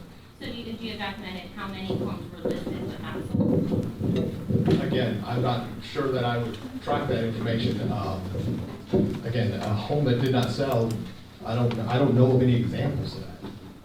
Was any electric being provided to those homes free of charge due to their proximity to the project? I'm not aware of that happening with any of the projects I've ever looked at. It's pretty common with natural gas. Again, I'm not familiar with that. In a lot of the areas that we're looking at, that it has to go to the grid operator. So again, I'm not familiar with that being provided like that, unless it's some form of community project that is within, that there's some kind of buy-in ownership of the project itself. Also, you had discussed about landfills, poultry farms, industrial, airport, stadiums. Are any of those allowed in an R2 zoning district in Polk Township? I'm not aware of that necessarily. I'd have to look. And did you not say that you declined to appraise the property because it would show a negative impact to the proximity of the campus? No, I declined to provide a study like I did here to say that there would be no impact. I didn't put out a report that showed a negative impact. I'm sorry, say that again. I declined an assignment where I was asked to do this by a developer. The homes were closer. I told them they needed to move them. They wouldn't, so I would not deliver a report. So if it's not going to help your client, you refuse to do the study? No, if it doesn't help my client, again, they can choose to fire me if they want, but if they asked me to finish the report, it would have shown something else. It was a project where they had multiple homes 50 feet from the nearest panel, and I told them that was too close. Okay, thank you. Okay, Mark Martini, do I need to come up or can you hear me all right? I can hear you. You were talking about how the panels you were describing are the fixed ones. They don't rotate with the sun. There's a mix in these projects. I get that, but what you were describing to them, they were describing to us when we've had our first meeting that that's what's going to go in is the ones that move. So they're going to be higher than the ones that you're talking about. So that's a misconception to everybody. Again, the fixed tilt typically will be higher than the ones that track the sun. Well, the ones that they say that track the sun, where they were talking in excess of 25 feet. So that something don't add up there what you're saying, but that's nothing new. Let me get my phone here. You were saying about the sound. You never had sound coming from the panels or from solar. I mean, this is pretty. I can get play here somehow. Again, the only sound that's not a sound. You've never heard that before. Again, I'm not familiar with what you're playing, but again, you can gladly look. I've got a solar farm Again, I've been to many solar farms, and no, I do not hear that typically, Okay, no. okay, and you said you had spoke to a Jerry Giles? Yes. Yeah, female or male? Female. You have? She's on the phone right here. She never spoke to you. That's not true, I've got that documented at home. We're gonna need that. Yeah, this is more, it's right here. He said he had spoke to you. Mr. Martini, we're asking questions. We're not getting testimony. Let's be truth though. It's just, here, let's tell the truth. Yeah, if she's saying no and you say you are, then pretty much every answer that you gave, how can you believe something if that right there ain't true? Again, I spoke with her, I've got it documented, but we were talking about sales from 2018. Okay. So it may have been a while and it may have slipped her mind, but I have spoken to her about this. Gotcha. I've been researching this topic for 15 years, and I have data from Ohio and from New Jersey and from other places. I have data in Pennsylvania that is more current, but I've got data that's been collected over a period of time. And again, when I talk to a broker, yeah, I'm done. Yep. Yes. Right. Thank you. Yes. I'm sorry, I haven't had a chance to see the study, and it wasn't clear from the way that you were described, but the first solar farm that you referred to, I think, was the 3 megawatt farm. None of the rest of the ones that were referenced by Attorney Fox indicated the size for being able to put that into perspective to the solar farm that's being proposed here. Is that information in the study, or can you elaborate on that later? it is in here. One second.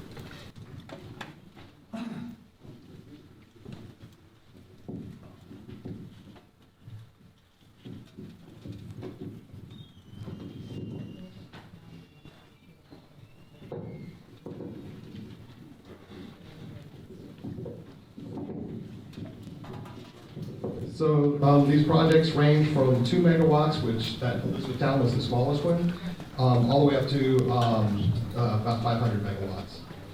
Okay. Most of them were in the 10 to 20 megawatt range. Okay, and I'm sorry, Attorney Fox, what was the size of this project again in terms of megawatts? 90.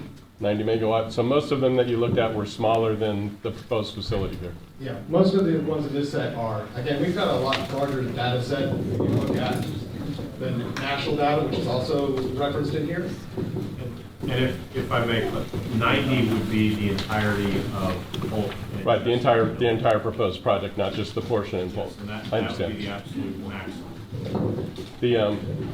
In looking at appraised values, are there any studies, or has there been any information that you're aware of that shows changes in values during the period of construction as opposed to after the completion of the farm?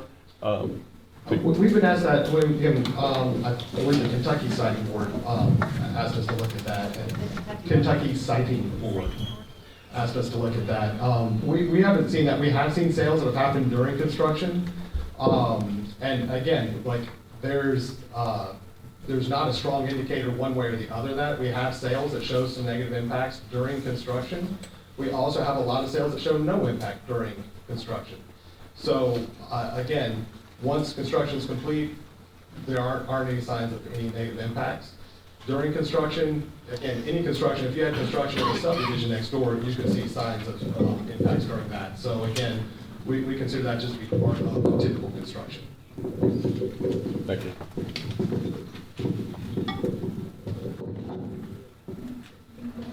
Douglas Swing. You'll be able to hear me. I won't need to come forward. Good evening. I have a couple questions. Have you ever had a real estate license? I have. You have. Have you ever tried to sell homes next to solar panel systems? I have not. You have not. Would you be surprised, you made a comment a little bit ago, I mean, we're kind of at a disadvantage. We got an 80-page report tonight. You guys have all had it for at least a month. So it's kind of hard to go through it while you're talking. But you made a comment about the fact. For the record, sir, we have not, the board got it at the same time. Oh, no, I meant they had the records, not your board. I'm sorry. I should have clarified that. The expert and the Samsung and their people have had the reports. We've had them for an 80-page report from him for about 20 minutes. You made a comment a little bit ago about substation noise. and substation noise would affect the value of the house, is that what you said? Again, I don't believe I commented on substation noise. Yeah, you did. You made a comment about substations make noise and they normally put them in the middle of a solar The field. transformers. That's a substation. A It's- substation has transformers in it. Okay. So if there was a transformer within 300 feet of a house, would that affect the value? Again, at 300 feet, I don't see any impact at that distance, no. So if you can hear the substation at that house, you're saying that won't affect the value in your opinion? Again, if there's something that you can hear that is ongoing, that's a possibility. But again, I don't see any evidence that that is happening. And again, the transformers that are at these solar farms, they aren't really running at night. Again, they run during the day. Well, there's fans on the transformers that keep them cool out of. They have a substation proposed in Chestnut Hill Township. It's within several hundred feet of homes. Okay, so, but you said before that noise from a substation would affect the value of a home. Again, I did not say that. I said a transformer. Again, I didn't say it would affect homes. I just said I had never heard any noise next to solar farms except for that one example where a transformer was near the fence. Okay, there is transformers in substation. That's what I do for a living. Okay. Sure. Have you ever in your dealings with solar farms ever represented the other side, like this is gonna sound, I'm not trying to make it sound bad, I don't know how to ask the question. Do you always work for the solar companies? I've worked for the governing bodies, the government entities as well. But always for the solar? Again, for impact studies, I've worked, in general, I've worked for non-developers as well as developers. For solar, I have not worked for opponents. Again, I've not generated reports that state the opposite of what this report says. So you've always worked for the solar side? I have declined to. I'm sorry, what, ma'am? What was your question? So my question was, you've always worked for the solar side? What, Yeah. either the government or a private company, but you always worked for that side?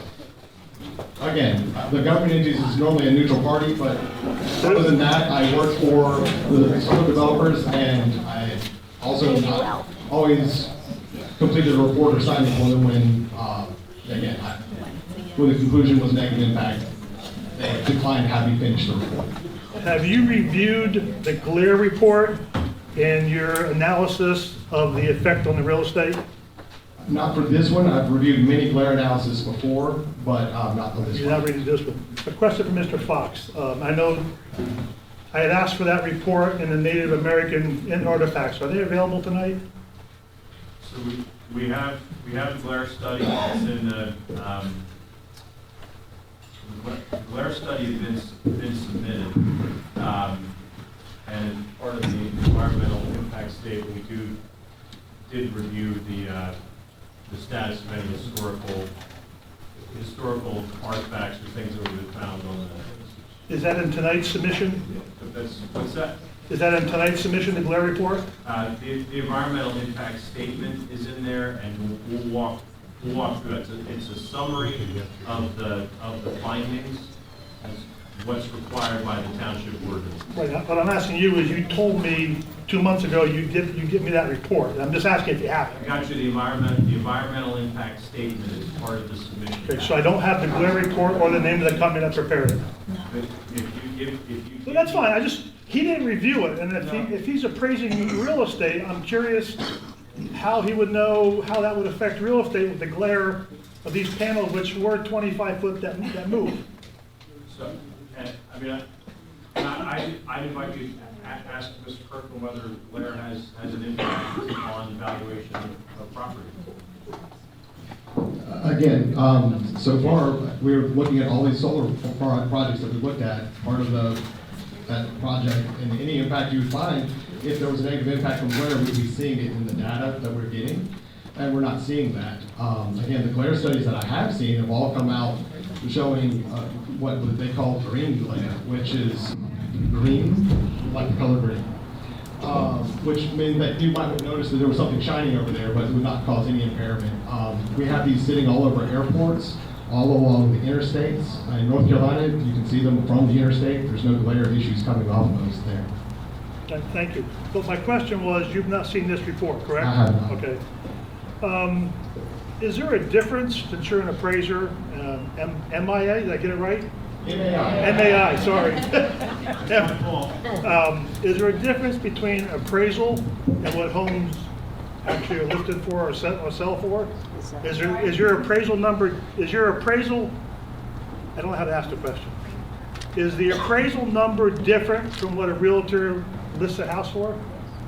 Again, brokers and realtors may have different opinions on where things go, but again, the appraised value is what's going to go towards the bank for any, if a broker comes in with a different number and it goes to the bank for financing, if the appraisal comes in higher, then, there won't be any shift. But if the appraisal comes in lower, there typically is a shift in that property value. But again, I've heard brokers talk about there's appraised value and then there's like the real market value. And that's something brokers say, that is not something appraisers say. Okay. Have you ever had a real estate agent or a broker say to you that the solar has affected the sales process or the sales value? Or has it always been positive? I have only had positive responses from the brokers who've sold something next to a solar farm. I have heard brokers opine.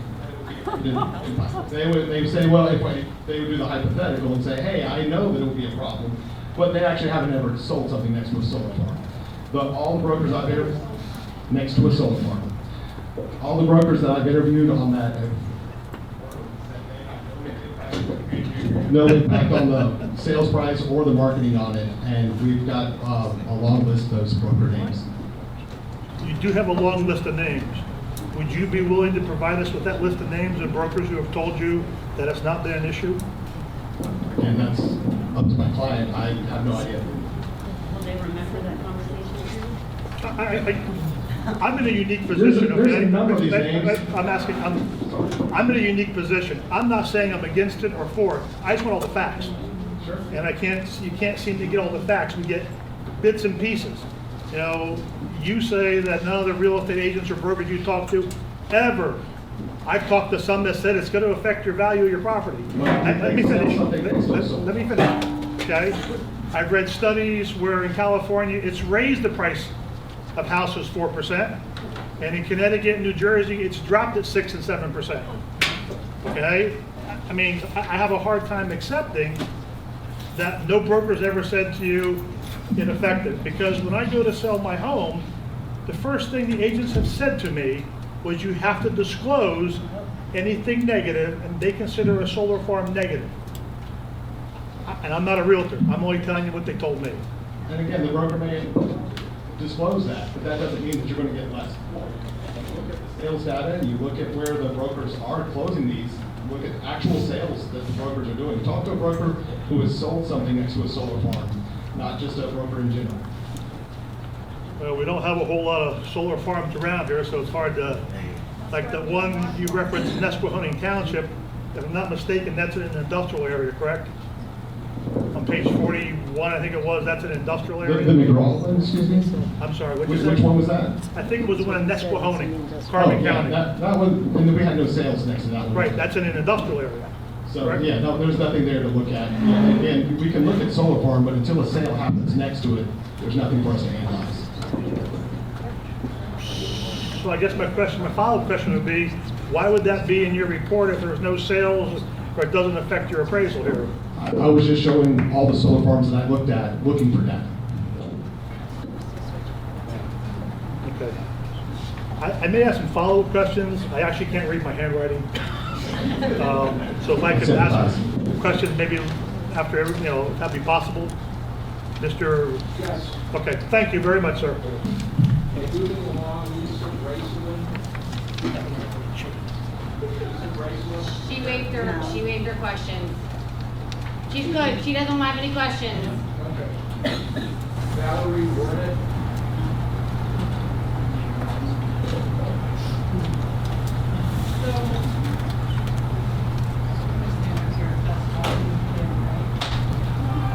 You compare a poultry farm in North Carolina to a solar farm. No. No, you did. For the sound and the smell. I was just saying it. it. Solar farm doesn't have sound and smell, right? But you're comparing actual agricultural to something that belongs near a warehouse, not on farmland, not here. we don't want it here, obviously. But that's for these guys, that's not for you. But you can't compare a poultry farm to a solar farm, it's not the same thing. Do you have a question? I do, I actually do. So the new constructions that were in Virginia around the solar farm, is that low-income housing? No, it's not. Townhouses? No, again, these are listed in this report. One second. I thought you said there were townhouses when you were speaking. Because that's what I read.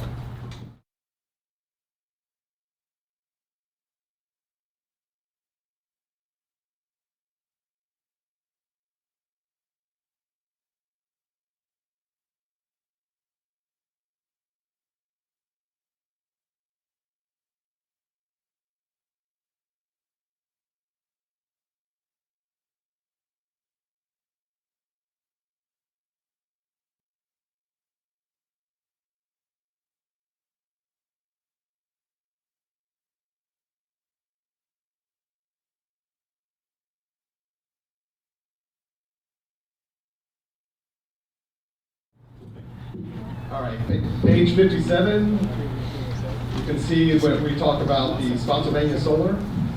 It goes on through pages 61, I guess. You can see there we've looked at multiple homes that sold during that time period. These homes were selling for in the $300,000 to $400,000 range, $450,000 range.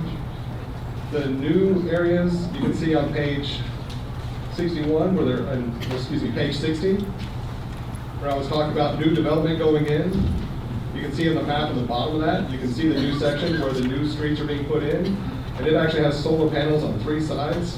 And those homes right there, they're expected to be in the $600,000 to $800,000 range. There's all the lots are under contract for about $140,000.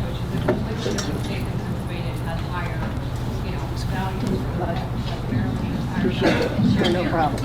In this area, yeah, your house might sell for $300,000 or, 400 if it's really big. We can't hear you over there. You're comparing warehouse industrial to residential. Again, I'm not comparing warehouse. No, with appraisals and values and nothing's changed.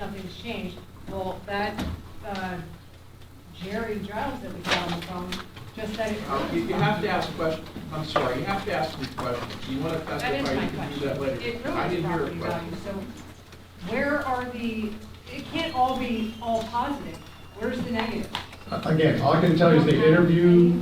Again, I've shown you some here that did show negatives. I've shown you some that showed positives. Again, I'm not trying to, we have a scatter plot that shows data sort of plus and minus, but the cluster, most of it falls around 0. Most of the data points, about 80%, depending on which subset of the data I look at, about 5 to 10% of the data shows a negative impact. About 10 to 15 to 20% shows a positive impact, and the rest of it, around 70 to 80%, depending on which subset I'm looking at, shows an impact between plus or minus 5%, clustering right around 0. So the center mass on all the data points. Clustered right around 0. The center mass of the data is right around 0. So that is why we're concluding on no impact on property value. And you're the only appraiser who's done that, any appraisal around here in this area for this project, correct? For this project, but I've worked with MAIs all over the country working on this. This data has partly been developed in conjunction with other MAIs, other appraisers. It's been reviewed by at least one other appraiser or 2 other appraisers in the state of Pennsylvania that I'm aware of. For this area, or just the study in general? In general. Okay. The similar studies have been accepted by state signing boards in Kentucky, Ohio. I know that they've been accepted by hundreds of municipalities. And again, they've been accepted by Superior Court. The research and methodology has been accepted by North Carolina Superior Court as well. So in reading your main page here at the bottom, it says, data from the university studies. You have the information from which universities, which broker commentary, and other appraisal studies. Where is all that information? Where can we find that? Where it's saying it supports finding no impact on property value adjoining a solar farm.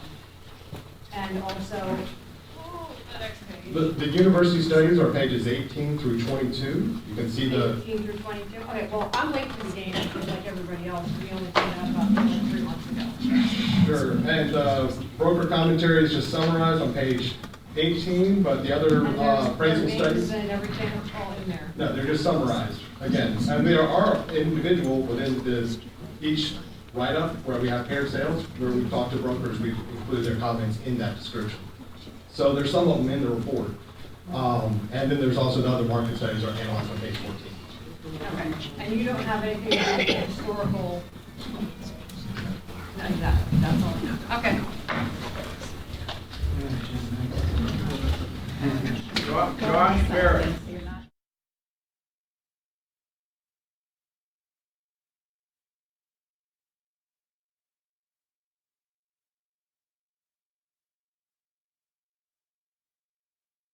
Just had a quick question in regards to the appraisals and the studies, mainly the appraisals. Any of those homes, were they provided electricity from the solar? None that I'm aware of. Nor any of the appraisals based off the buffers being mature, or they were still premature? Were the trees tall enough to cover solar? Again, in many of the examples, we identify the landscaping screening as light, medium, and heavy. I know that in some of the areas we've looked at, you can still see, we try to note where you can still see, or if we have pictures that show it. I've got a number of pictures, but not in this study, but in some of the others, where you can see through the trees at some of the panels. But again, other than that brief description, that's how we identify the landscaping. And the study you referenced earlier, was that by the School of Public Affairs and the University of Texas? The 2018? Yes. Barrage, I think, is the guy who did the study. Yes. Yes, Dr. Baran? Okay. That was it. All right. Christie Goff. Yeah.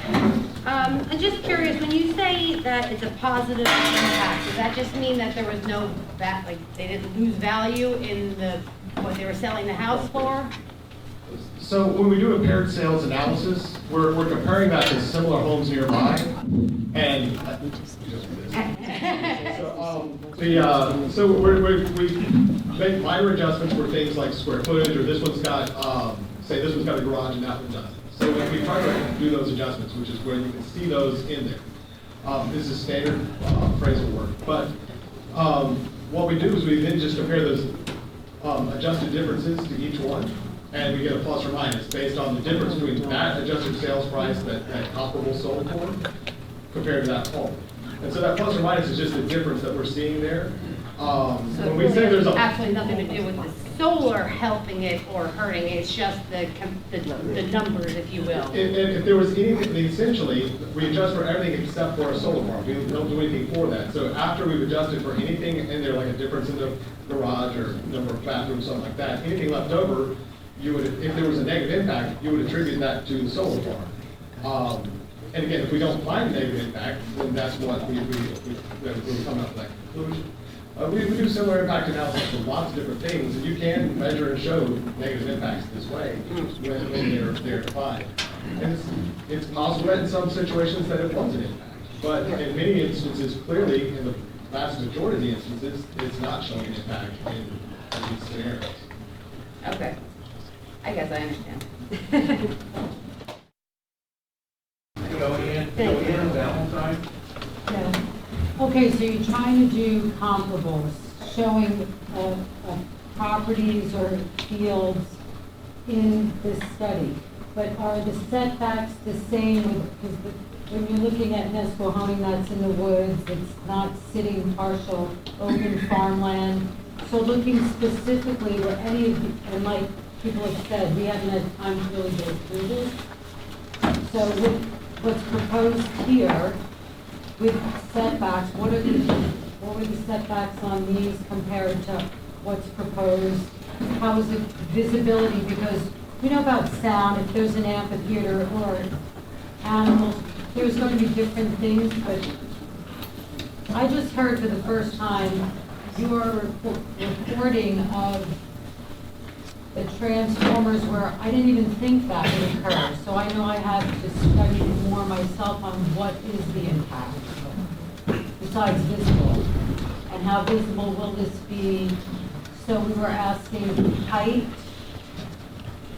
I had a lot going on. Comparing the properties and the solar in these studies, what is it compared to what's proposed here and the setbacks? And I have another question about, you're talking about if there's a no impact, but you're just talking about financial impact on that house selling, correct? Or is it? Yes, we're measuring whether or not there's an impact on the sales price, on the market value. But we've also done studies where we look at appreciation, make sure it still appreciates at the same rate as other homes in the area, where we look at multiple sales next to a solar farm and make sure that it's not affecting appreciation, because that's another component of value that we've been asked about, and it's a reasonable concern. The other is, I think some of the questions I've had already is hinted on, well, maybe it takes longer to market, and that might be an issue. Right, so we don't. And we haven't seen any evidence of that impacting the marketing period for these projects either. I guess it would depend on what's going on, because we know at different times houses, right now, there's like no inventory here.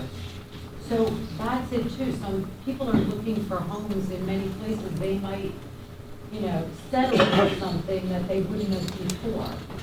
So, it's going to change things, but okay, so what are the setbacks for these similar, and what are our setbacks for here? Again, I did not address setbacks in these things. What I do is I measure the distance from the closest panel to the closest part of the house. So I compared those. That way I can do apples to apples comparison, regardless of what the setback is. The important question is how close our home's getting to those panels. And that's what we've looked at.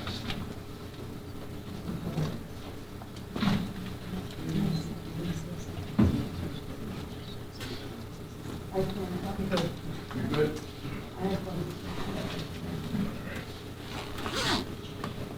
Gary Lingle? Yeah, one question. I see on this study here, what you say about the panels, and some of them are 250 feet from a home and under 250 feet from a home.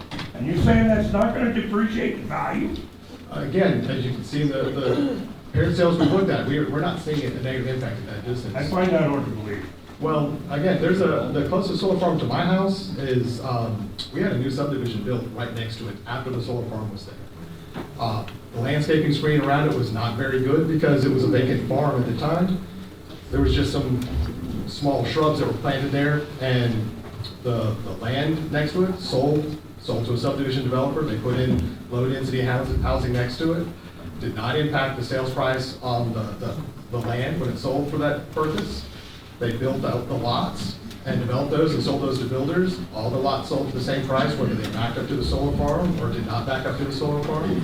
And all the homes sold. Actually, the biggest and most expensive house they built in there was 105 feet from the closest solar panel. And it was the biggest and most expensive house out there, sold for the most per square foot.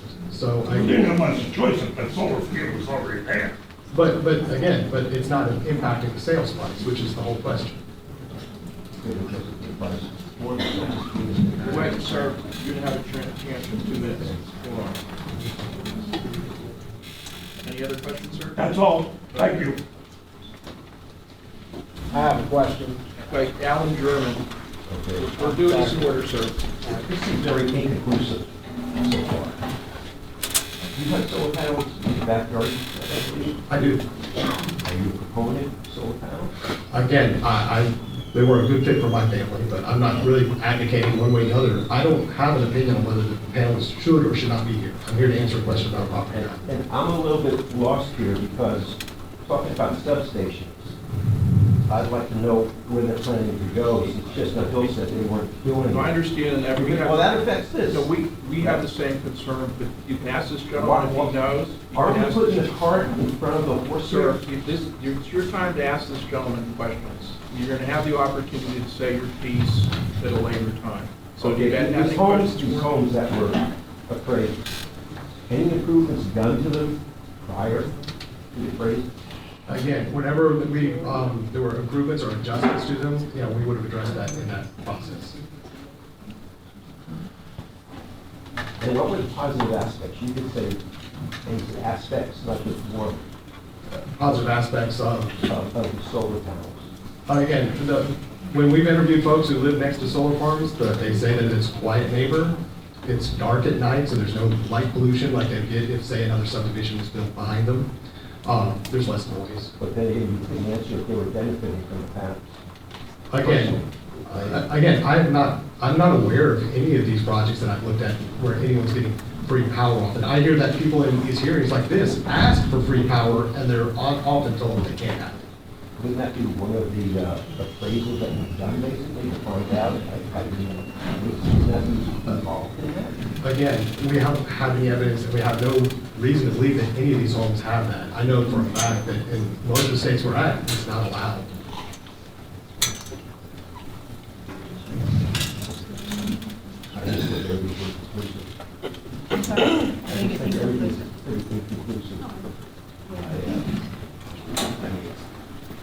I use Google a lot.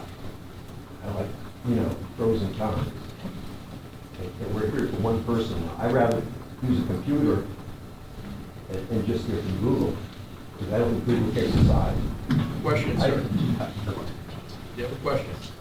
I'm done. Frank Bruns? No, thank you. Lorelei, Yes. I'm sorry, Fox? I have a list. No, I'm going to ask questions. These people that you contacted and realtors and did all these surveys, where can we get copies of this, or is it online?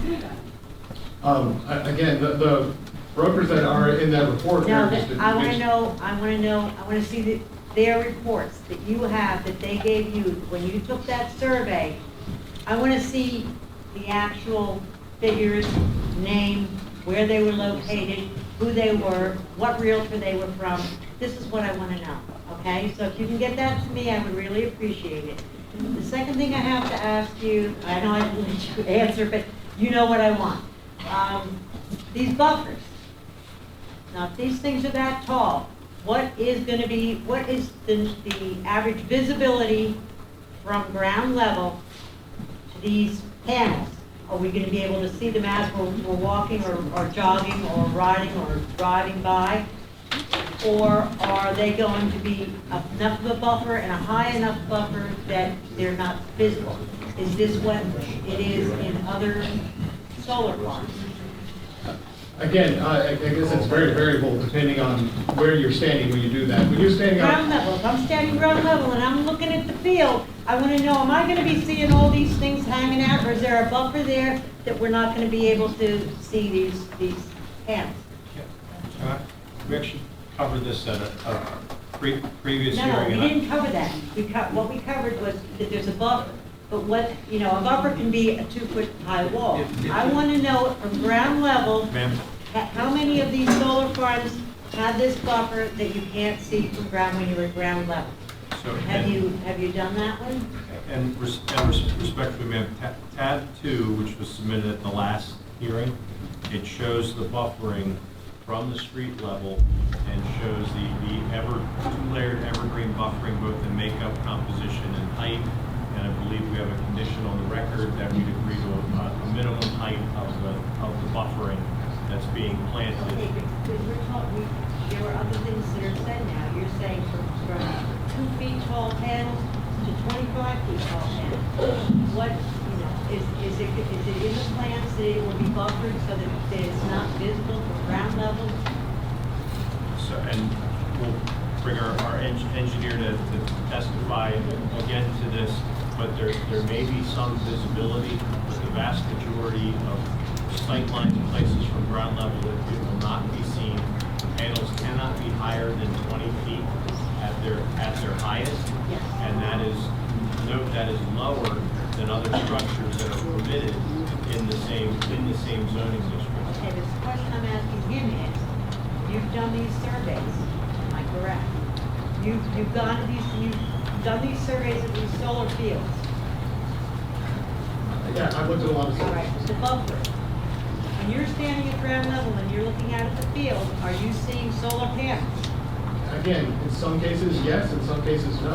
Okay, that's the question I had. That's what I wanted to know. Thank you.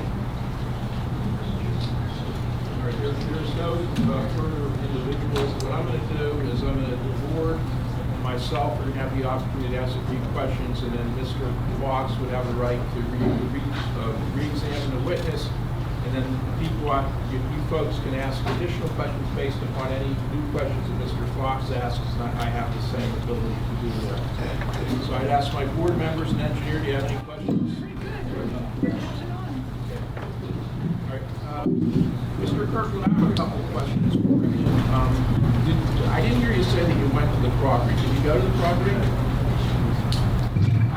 Did you go to the property, sir, before you did your report? I visited the property today, but I did not do it before this morning.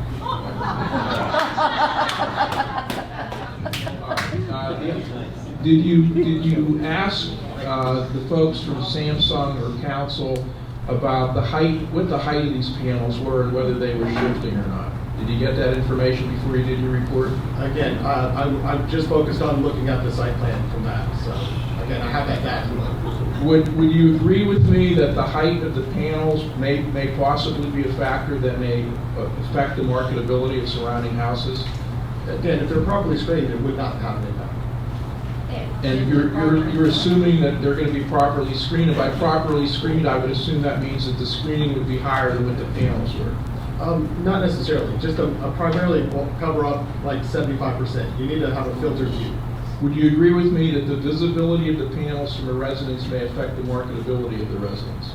Again, that's not something that we're seeing. We've got a number of pictures and images from ropers and from the listings themselves where you can see the images clearly from the backyard, and they're clearly not having an impact on property. I did not see any such documents in your report. Or you're referring, just let me think, you're referring to matters that are not contained within the four corners of your study, correct? That is true. Okay. The studies that you did of the solar farms that are documented in here, would you agree with me that they're not uniform in terms of the height of the panels? No, they probably are not uniform just because of the rolling topography that goes with these. Okay, and nowhere in the study do you document what the height of the panels was? That's correct. Did you review the requirements under the Polk Township zoning ordinance with regard to height limitations before you did your report? I did not. And is it a fair statement that when you did your report, you really didn't know what the height of the panels was going to be? I knew the general range. And what was the general range as you understood it? Again, for me, 12 to 20 feet. 12 to 20 feet? Yes, sir. Okay. The studies that you've referenced in here, the university studies, would you be willing to supplement your report by providing those? Well, my comments on each report is in there, but I'd be happy to send you the actual university studies. Okay. I would request, and I'll direct this to council as well as yourself, we would like to have the report supplemented with those studies, if you could do that. And the last question, sir, I have for you is, are you being compensated for your appearance here tonight? I am. And can you tell us, what was your fee for preparing a report? Objection, that's attorney work product. You instructing him not to answer? I'm objecting for the record, but. I think it goes to credibility, just like in a trial if you call an expert witness. I don't mean to offend them, and I certainly am not suggesting they're not entitled to be compensated, but I think that's something that the supervisors are entitled to know. So I'm going to overrule the objection to my own question and ask you to answer that. Again, I don't know the exact amount I was billed. I billed $300 an hour for doing this, and I do not recall how many hours I spent. And is there a separate fee for your appearance here tonight? There is. Okay. And $300 an hour? No, it's just a flat fee. What is it? It's $6,000. $6,000? Whoa! All right. I don't have any further questions, and Mr. Fox will turn the matter over to Mr. Fox if he has any more questions. Mr. Kirk, I'm going to.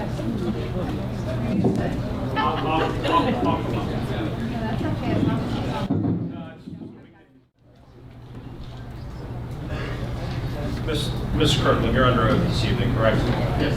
And the fact that you receive compensation affect any of your testimony that you've been given? No, it does not. And I'm going to show you a sheet marked Z05 that's at tab number 1 from our conditional use plan set. So this shows a panel of a maximum maximum height of 20 feet. That's generally consistent with your understanding of the height of the panels, correct? Yes, And in your experience providing these sorts of valuation reports and impact on valuation reports, is that generally within the range of the heights of panels that you reviewed? it is.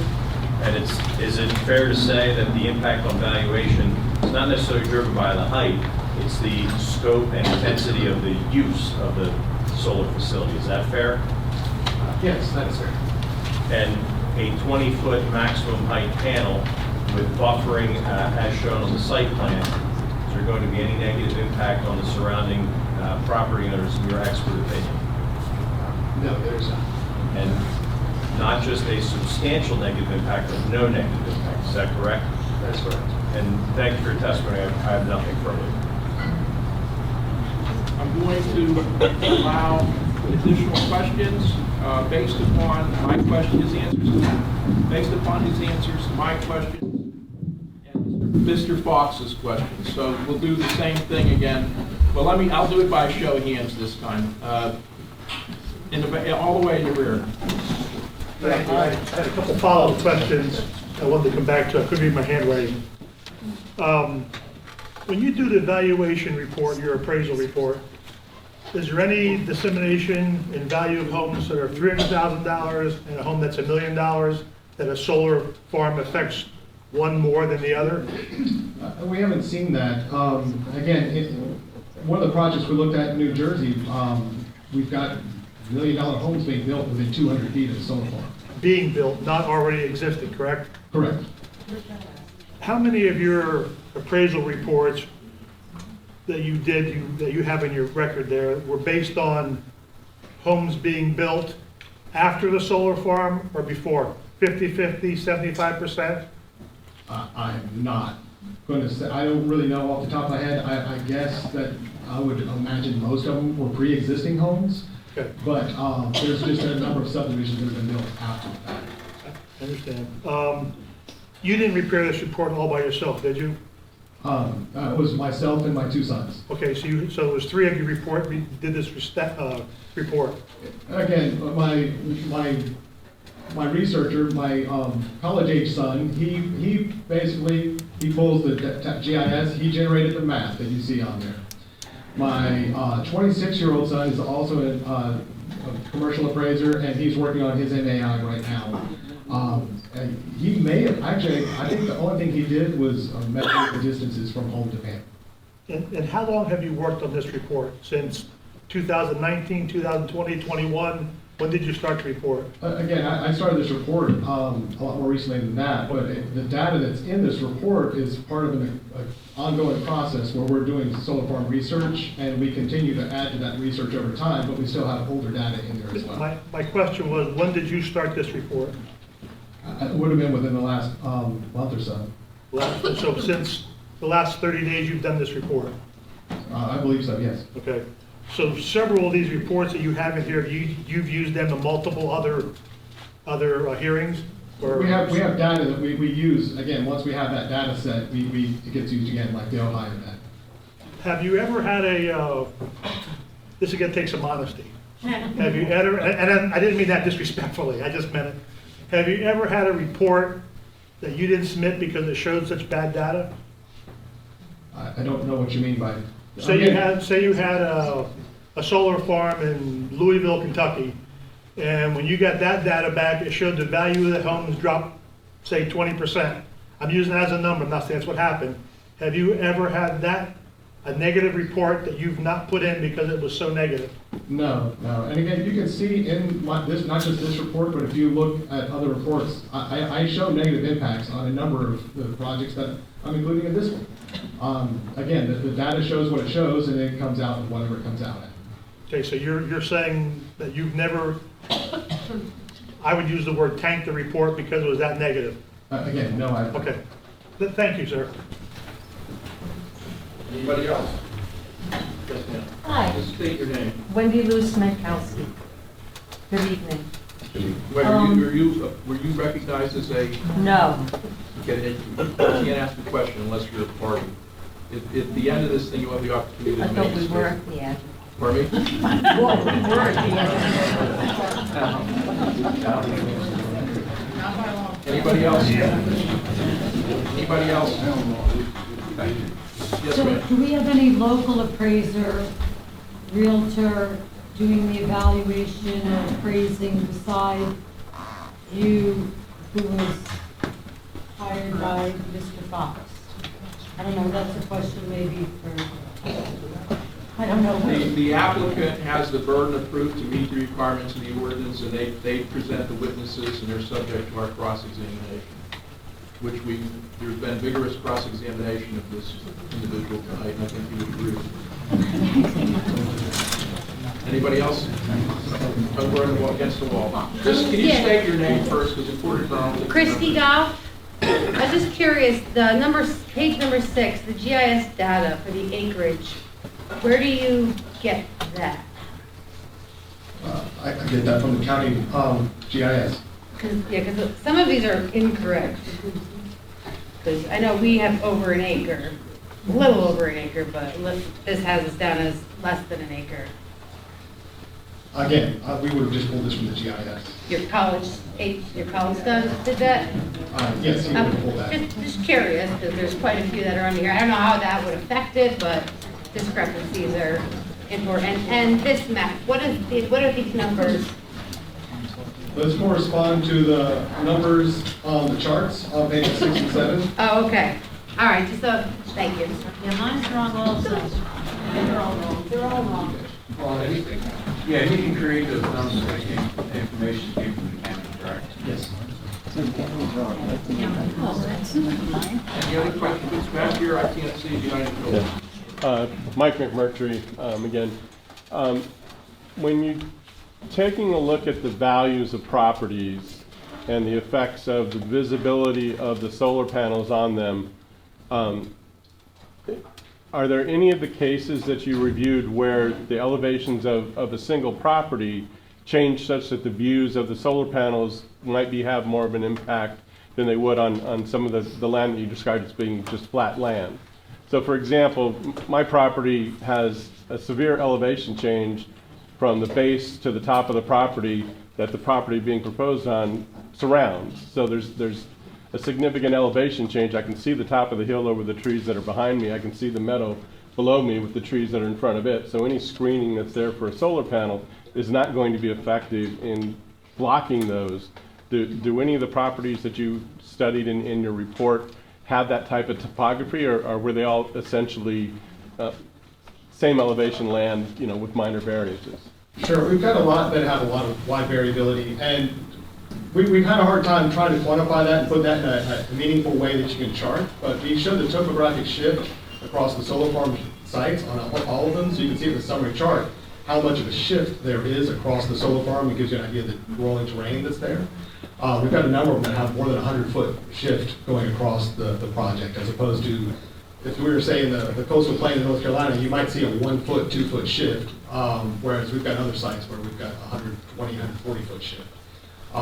But specific to your question is there's a project in Crittenden, Kentucky, where we looked at a number of projects because there's a subdivision that runs on the spine of the hill, and the solar farm is on the side of the hill next door.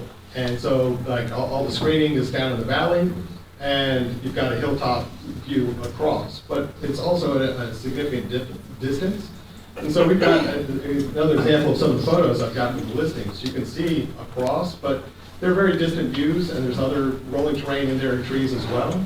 And again, there's no impact on property value being identified, and the brokers involved have also confirmed that they're seeing no impact on marketability or the prices on those. So again, to address appearance, we typically look at distance as one function and landscaping as the other. So if you have a distant view, that's going to be like the rise of a hill. There's a lot of examples of that we've seen where you can see it kind of at a distance where it gets up on the hill. I think there's one in Angier, North Carolina that's like that as well. So, yeah, Spotsylvania's got a fair bit of topography across it as well. So that screening characteristic that you gave in your study of light, medium, and dense didn't take into account that topography change, or is that included in that analysis? We've addressed the topography in every one of the solar farms. We talked about that difference. But as far as the screening density, is that taken into account in that Again, analysis? due to the topography, there are distant views. Again, we don't have a way of measuring that other than to tell you what's the closest distance to the closest panel. We can talk about the landscaping at that view, at that level, but if there's like, you know, another 500,000, 2,000 feet that way, you can see some of the panels on the hill, we don't have anything to track that. Other than photos that we have from sales that aren't such distances, at 700 feet, I was in Crittenden showing no impacts. Thank you. Anybody else? Any other questions? Mr. Jarman? I noticed a property right on Long Mountain Road that has a pending sale.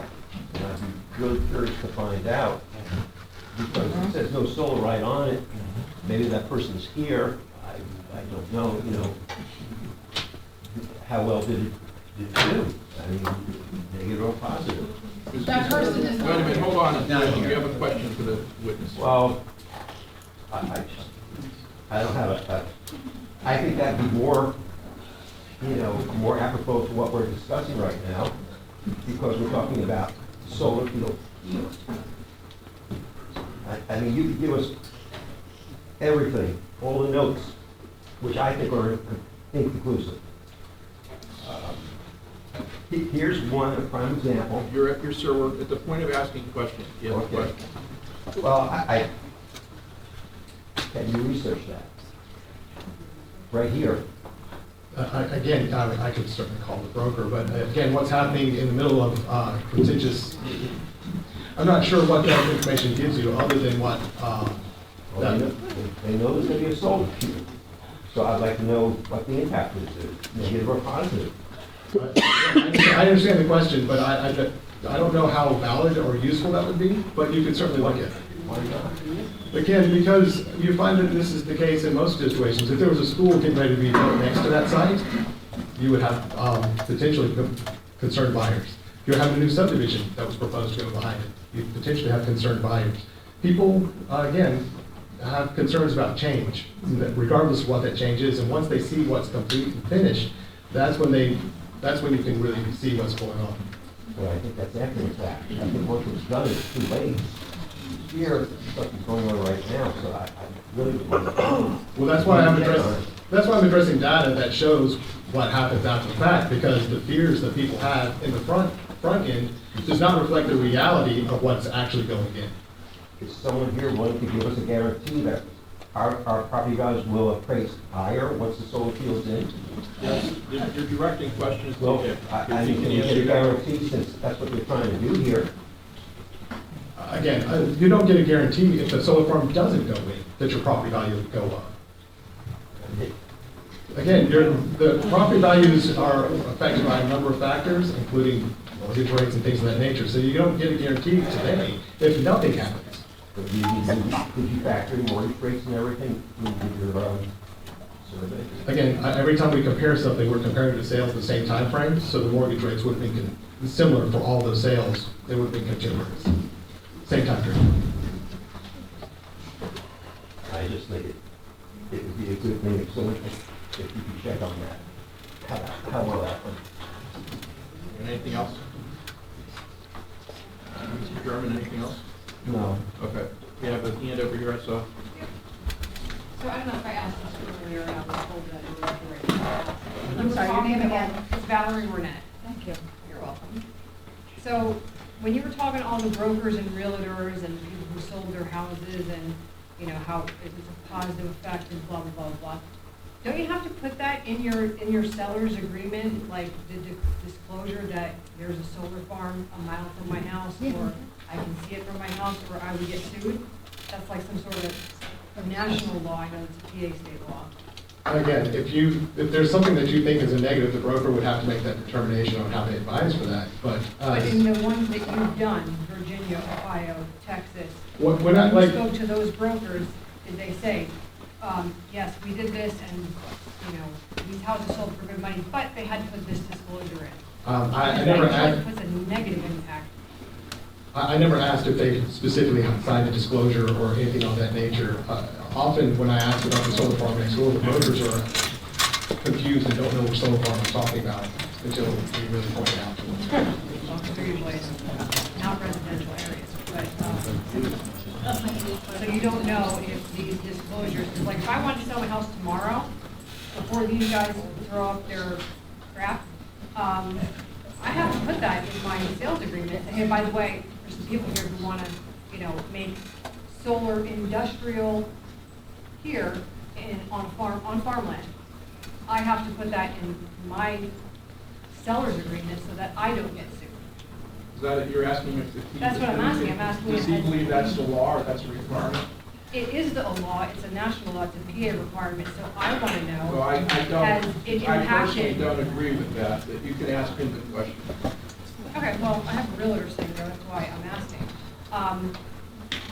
That's what I want to know, have they said anything about that being negatively impacting as part of the? The survey. Yeah, like when, you sell your house, you have to put in the disclosure, and that negatively impacts you. By the way, there's something down the road, or, something's gonna, you're living next to a big one, which I would rather do than a solar farm, or a poultry farm, but, you understand what I'm saying? Do you understand my question? Again, the brokers who identify no negative impact, they didn't specifically tell me that there was no negative impact associated with the form disclosure you're talking about, but we didn't discuss that. So again, if they said there was no negative impact, I would assume that incorporates all, the corners of that sales price. Okay, I'm just wondering, is that something that, in the PA state law, is a government thing? Yes, sir. I got a real quick question, and following with what she said. Did you talk to, and maybe you answered this, did you talk to any Pennsylvania, let me rephrase it, did you talk to any Monroe County or Carbon County brokers or real estate agents in determining your evaluations tonight? Again, I did not speak to brokers in Monroe County, no. And are you stating for the record that this is not a negative impact on my real estate? In my professional opinion, this is not going to have a negative impact on these farms. So therefore, if there is a requirement and I want to sell my home, based on your testimony, I don't have to list this as a potential negative impact to the value of my home? I can't give you legal advice. Not legal advice. I'm asking you a question. You're an appraiser. I'm telling you that in my professional opinion, it is not going to cause a negative impact on your property. Okay, thank you. Anybody else? You state your name. Lorelei Fox.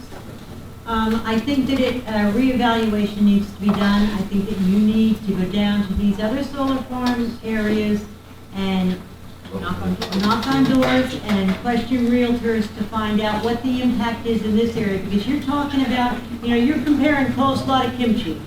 It ain't gonna work. We're not Kentucky, we're not Ohio, we're not, Joe Schmo in Idaho. We're in Pennsylvania, so is there on the slate, on the books, on the slate, for you to do this in our area because of our social economic area? We want to know from people from the areas that we're located at. All I can say is that I've shown in the report all the existing solar farms in That has nothing to do Pennsylvania. with that. I can't measure an You impact. have to let him in. If you ask a question, you have to let him in. I can't measure an impact at a hypothetical solar farm that you have here. Again, I have to compare it to something that is in existence. Right, and we have them in Garden County, we have them in Monroe County, as you said, in our local areas. We have them close by. Why was there no reports done there? Again, I'm looking at, utility scale projects. I'm not looking at like panels that are sitting in front of the school or I'm something. not talking about those. You're telling us there's in these reports. In these reports, you're showing us pictures of our farms, solar farms that are in our area. But there's no sales next to them for me to do any analysis on. So again, I've looked at those solar farms, and I didn't find any sales, so there's nothing for me to study. So there's no residential? There's no sales. There's residential around many of them, All but right, if what the was house the doesn't sell, impact- What was the impact, negative or positive, through the realtors? Did you talk to realtors down there? again, if there wasn't a sale, there's no one to talk to about it. You're missing the point. I apologize. I'm not trying to, I'm trying to. I know, I'm not trying to argue with you. Please don't think I'm arguing with you, but I need information.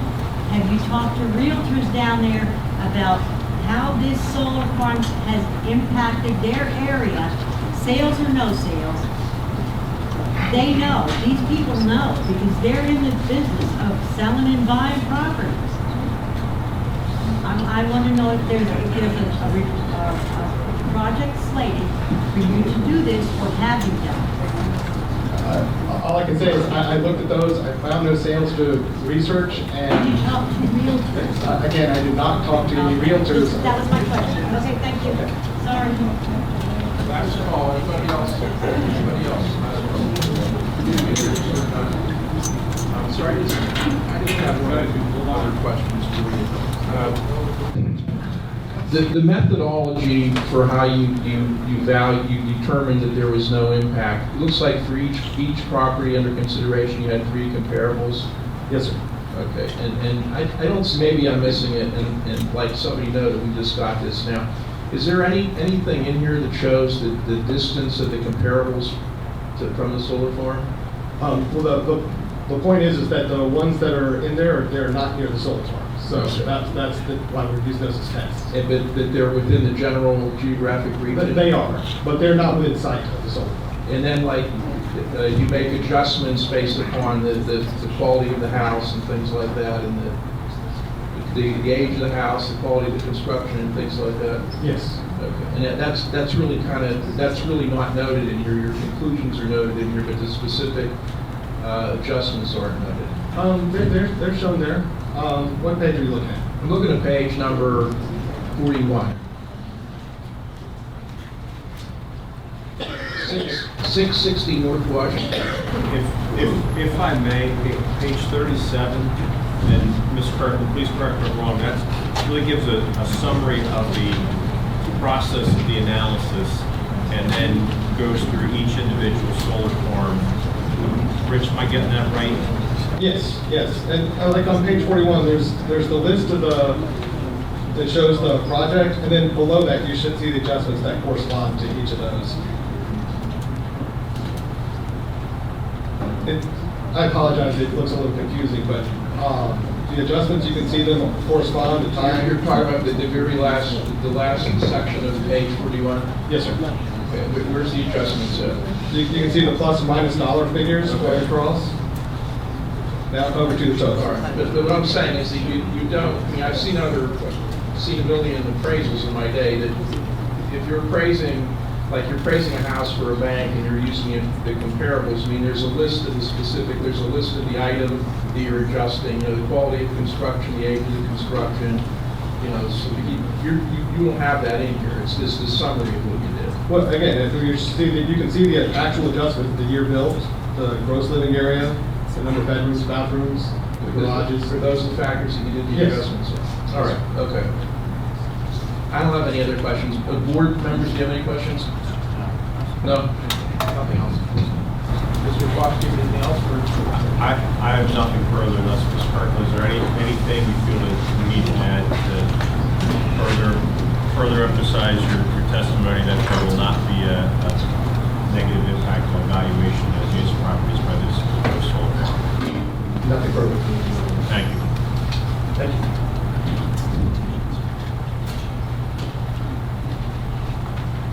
It is now 8:33, so we have 27 minutes left to utilize Mr. Fox again.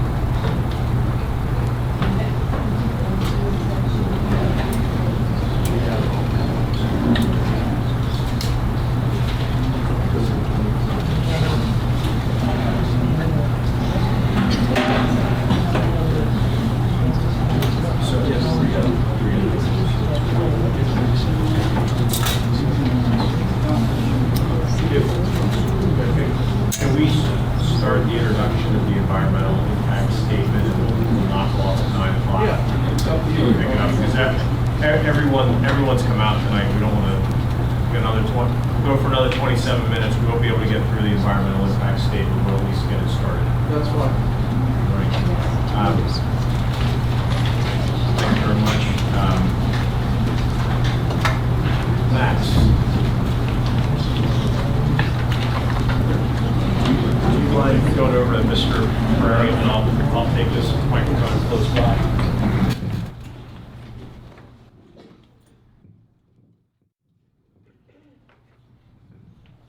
Hello. You. So, Max, can you please state your full name? Let's get you sworn in. Is it right now, please? You just solemnly swear or affirm to tell the truth, the whole truth, and nothing but the truth? I do. So, Max, what's your full name for the board? Max Ozarkis. And you are a professional wetland scientist with Kinley Horn? That's correct. So what does it mean to be a professional wetland scientist? The professional wetland scientist designation is given out by the Society of Wetland Scientists. Requires a certain amount of education and 5 years experience in the field of wetland science. And approximately how many years of professional work experience do you have? 11. And approximately how many of either wetland delineations, environmental impact statements, or similar reports have you done over the course of your professional work experience, if you know? I've been, just a number? A rough I mean, number. I've been doing that work for 11 years. I've probably done several hundred wetland delineations and 20 or so environmental impact statements. And have these all been accepted in evidence, either in a zoning hearing, proceeding, or land development application?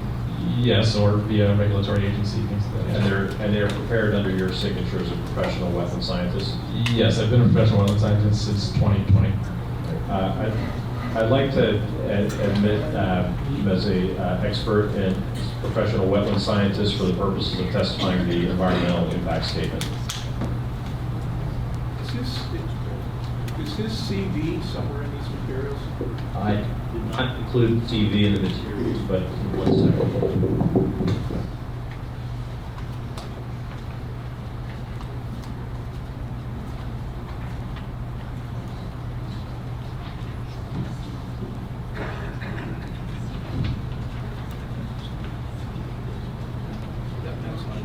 It's not materials, but I think we can call it Exhibit A3.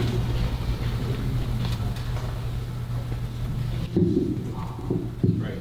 Exhibit A3 is a curriculum vitae of how do you pronounce the last name? Ozarkis. So it shows that you've got a Master of Science from Drexel. You have your designation on here as a wetland scientist and your experience. Just a sampling of projects. Excuse me? A sampling of projects. A sampling of projects you have on here. Okay. Does any member who is recognized as a party have any questions for Mr. Ozarkis on his qualifications? See one or two hands. Just state your name. Joanna Valentine. So can you explain, are you a wetland specialist or scientist for soil testing? You're asking about like geotechnical or hazardous material soil testing specifically? I guess what I'm thinking is up there, I know there's wetland, water through the land properties up there through the acres. I'm wondering why you're the expert to be testing that area. I don't know.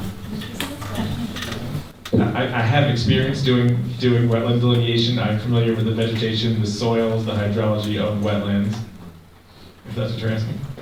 Can I think the question, why is he standing up here? So, and the way, because this is a formal hearing, the way we do this, it looks and feels a little bit clunky because by procedure it is.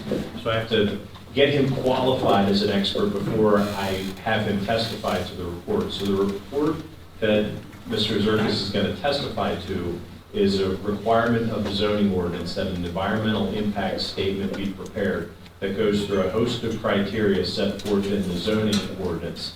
And one of those is wetlands and site conditions, and as a professional wetland scientist, he's qualified to do that. Sorry, just in case there's other questions. And Mr. Zerkis and his firm prepared the entire report, and will walk through each of the criteria, but he has one of the professional designations that enables him to testify in an expert capacity, and we're limiting it as a professional wetland scientist solely to the contents of the environmental impact study. Does that make sense? Thank you. Is that fair, Mr. Furry? Yes. I will note that my experience goes beyond just wetlands. And my apologies for diminishing it, yes. And where do you and who do you work for? I work for Kimley Horn. Kimley Horn. Where? Philadelphia. Any other questions of this gentleman, just on his qualifications? Ms. Fox has Yes. it. Lorelei Fox? How could you get that name, huh? I can't remember MAI, but I can remember that. Qualifications, are you qualified in determining runoff and flood zoning and underground water? I have some experience with permitting, dealing with those, but I'm not an engineer. Some of that is sort of crossover engineering to environment. Have you done surveys of our area? Are you familiar with our area? Surveys for what? For the... I've done rare plant surveys and wetland surveys and wildlife surveys of your area. Yes. On the Poconos, yes. Okay, on the area that they're... Well, in the project site specifically, yes, and the surrounding area. Okay. Based upon the Question, there's one more question. Sorry, I'm behind the pole. Mike McMurtry. I'm an accountant, so I apologize about focusing on the numbers. You said for your designation that you need 5 years of experience? That's correct. And that designation again was as? Professional wetland scientist. Professional wetland scientist. And you said that you had 11 years of experience? Correct. Does that include that 5 years that you need to get the designation? In other words, is the 11 years of experience inclusive of the 5 years? The 11 years is my career. Okay. The designation was granted in 2020. Right, so that 11 years is inclusive of the 5 years that you needed to get your designation? Yes. And then you said you were designated since 2020, so before you got your designation, what type of work did you perform? The same type of work in gaining the experience you need to get the designation, or are there other types of work that you performed during that period? No, similar work, maybe just with a little more oversight. Okay. Thank you. Anything else? All right. He's being offered as a professional wetland scientist, correct? Correct. Okay, members of the board, based upon the curriculum vitae we have here in the testimony, I would suggest that he be recognized as a professional wetland scientist and be allowed to testify. Agree? He's so recognized. Great, thank you very much. And I'm holding, Mr. Zerkis, I'm holding a copy of an environmental impact statement dated July 31, 2023, which was revised one time on August 23, 2023. Is that the report you prepared for the purpose of this application? Yes. And this is a requirement of the zoning ordinance, correct? As I understand it, yes. And so can you, before we go into detail, what is an environmental impact statement? An environmental impact statement analyzes typically the existing conditions of the natural environment of a project site, and then analyzes a proposed development and the impacts on the existing conditions, as well as any mitigating factors that are proposed to come to a conclusion on what the anticipated environmental impacts would be. Sure, and the zoning ordinance set forth the required criteria of the environmental impact statement, correct? Yes. So it's not as though it's every single possible hypothetical environmental impact. It's those that are set forth within the zoning ordinance. Is that correct? Correct. So, and those include soil conditions, surface waters, noise, community impact, historical resources, traffic, things of that nature. Is that correct? Correct. Is there an overall conclusion to this report before we get into specifics? Yes, we came to the conclusion that the project as proposed would have minimal environmental impact, and there would be no impact on critical environmental resources. And that conclusion is made by taking the required criteria from the zoning ordinance, the findings of the study, put into the statement, and then giving a final conclusion in total. Is that correct? Yes. And again, that doesn't mean there's absolutely no impact, correct? Correct. And it's impossible to develop without any impact. Is that correct? Correct. But it's remind me of the standard you mentioned again? So the conclusion was there's how minimal impact? Minimal impacts. Okay. Do you mind if we go through these specific criteria one by one? First, existing conditions and impacts of the soil. What was studied as to the soils on site? The soil study was done mainly from online soil mapping from the USDA. We looked at hydrologic soil groups, which determine infiltration rates having to do with stormwater runoff and infiltration. We analyzed earth disturbance and potentials for erosion. I think that was it. Sure. And are there any high quality or soils that are not to be disturbed or not to be touched on this property? Or that would be touched or impacted by the solar farm? Could you rephrase that? Sure.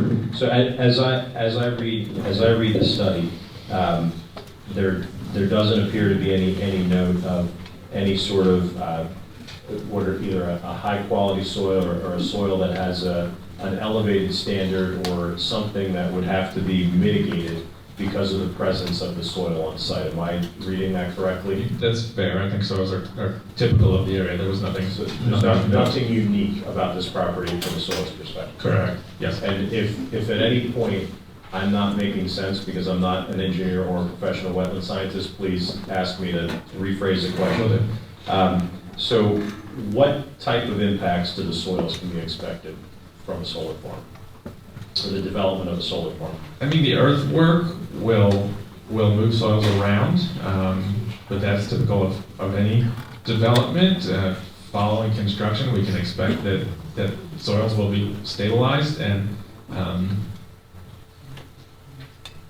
erosion and sediment control measures as required by Pennsylvania Code Chapter 102 will be followed to mitigate any possible. Sure, and the ordinance requires that an environmental impact statement, USDA soil types, be provided and shown on a map, and that criteria of the zoning ordinance is met by the study, correct? Correct, we provided that map. And I should mention too, did you see the Cherry Ridge Consulting LLC review letter dated August 31st, 2023, which was issued in response to the environmental impact statement?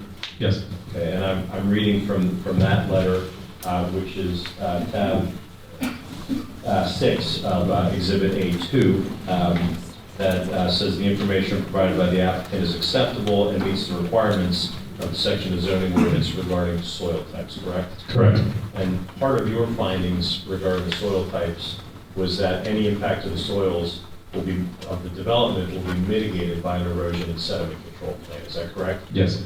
And can you explain from a high level what an erosion and sediment control plan is? It involves measures for stabilization following disturbance of the soil, temporary, it can include a variety of things. It is typically designed by an engineer. It can include structural measures, sediment basins to trap sediment on site to prevent it from running off into adjacent waterways and wetlands. And that's in a post-development condition, correct? That would be for during construction, but there is also a post-construction stormwater management plan that would involve, let's say, similar measures, basins or other measures to contain and control potential runoff. And that would mitigate the impact to the soils that any runoff would have on surrounding streams or waterway, correct? Correct, yes. There's a requirement in the zoning ordinance that permeability of soil on the site be provided on a map, and that was noted as acceptable in meeting the requirements. And is that your understanding that your report provided that information? This is comment to the within the Cherry Ridge Yes, LLC letter. that was provided on the map, correct.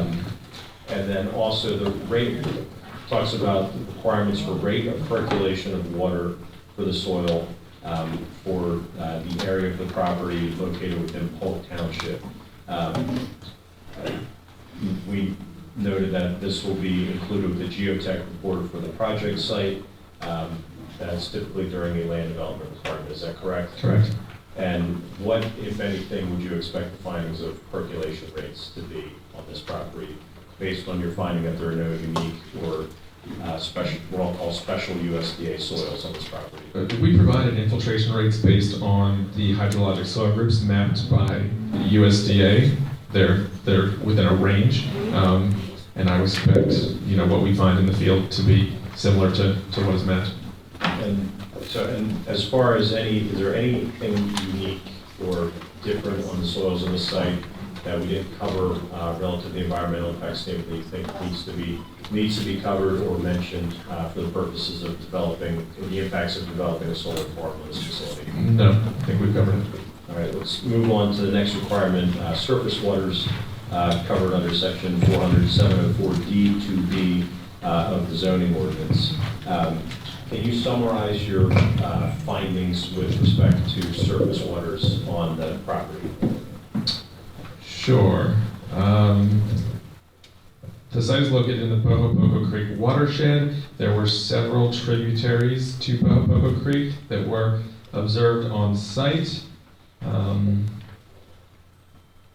The project does not propose filling or crossing these streams, nor does it propose impacts to wetlands that may be adjacent to these streams.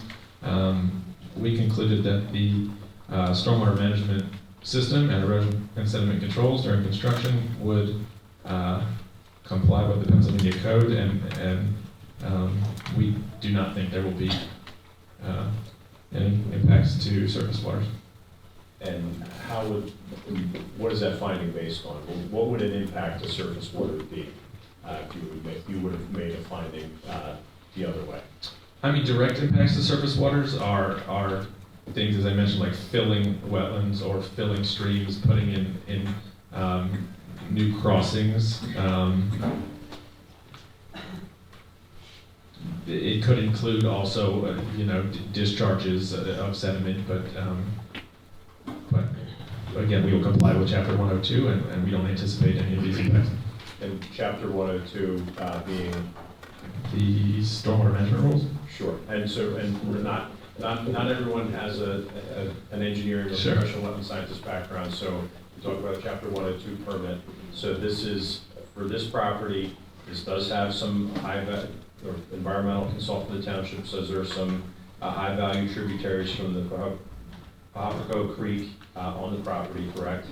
Correct. And there's no impact expected to these exceptional value waterways, is that correct? That's correct, yes. They are designated high-quality cold water fisheries, and the review of the Chapter 102 stormwater management permit would be a higher level review, an individual permit rather than a general permit, because of these high-quality waters, so there will be increased scrutiny of our stormwater management plan. But again, no negative impact. But yes, we don't anticipate any impacts. And the ordinance also requires that rate of runoff from the site shall be provided. You did so. Was that finding part of your summary here? Is there a rate of runoff, and what, if so, what does that mean in a layperson's understanding? I don't believe we provided a rate of runoff. I think that will be provided I'm sorry. in the stormwater report. So the rate, it's a will comply that the rate of runoff will be provided when a stormwater management plan is completed as part of the land development process, correct? Correct.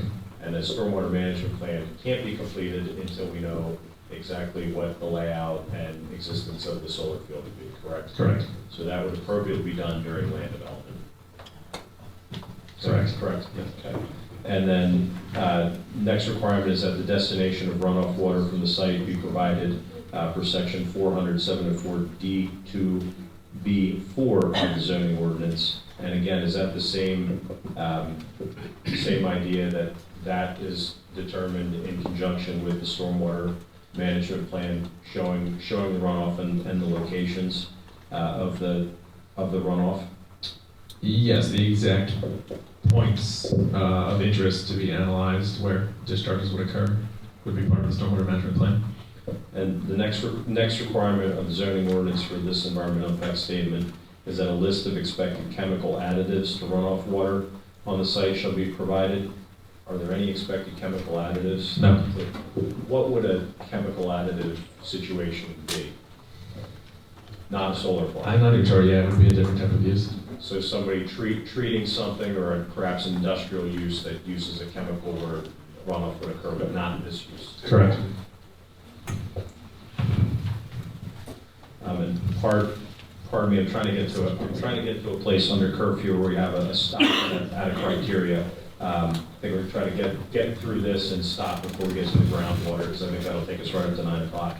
The next requirement under the zoning ordinance is that required erosion and sediment control plan be submitted to the Monroe County Conservation District and Pennsylvania Department of Environmental Protection.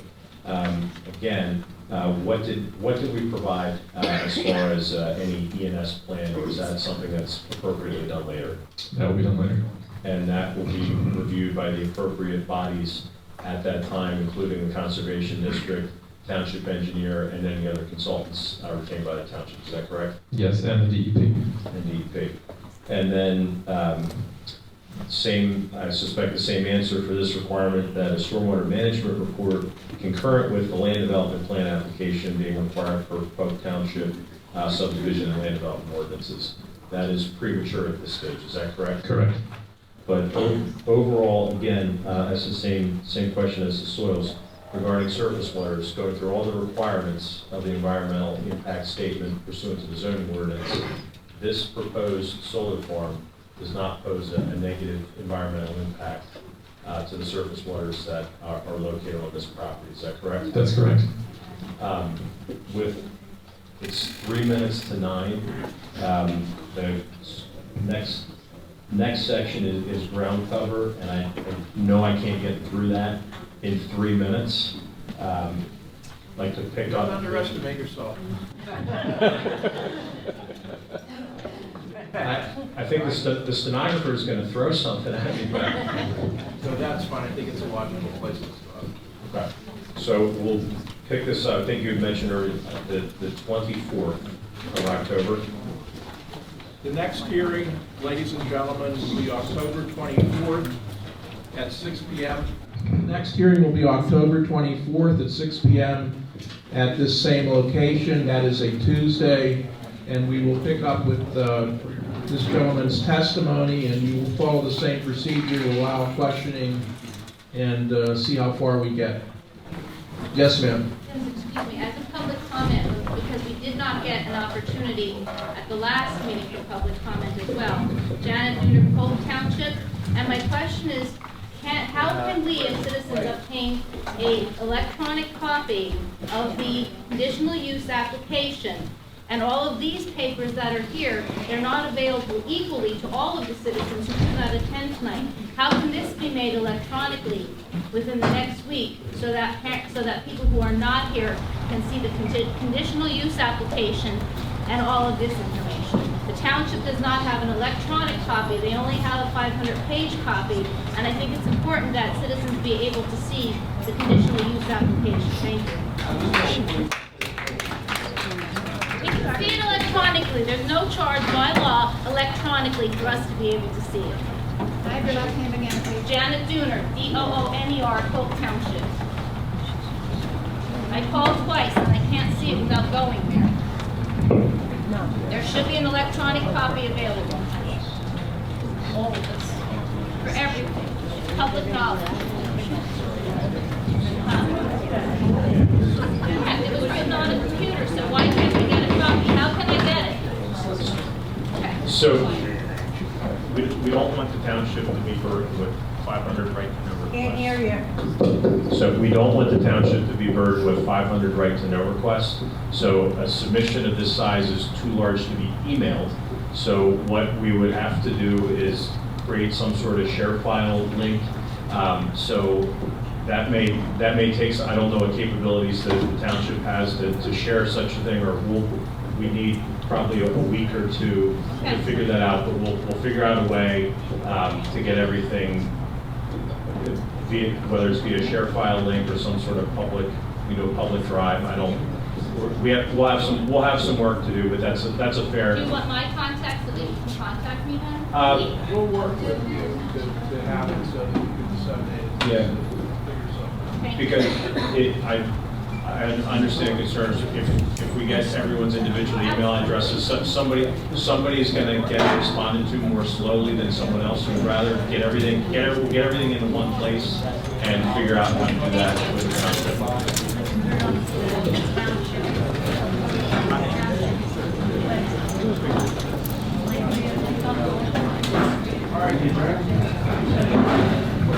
You want to adjourn the meeting?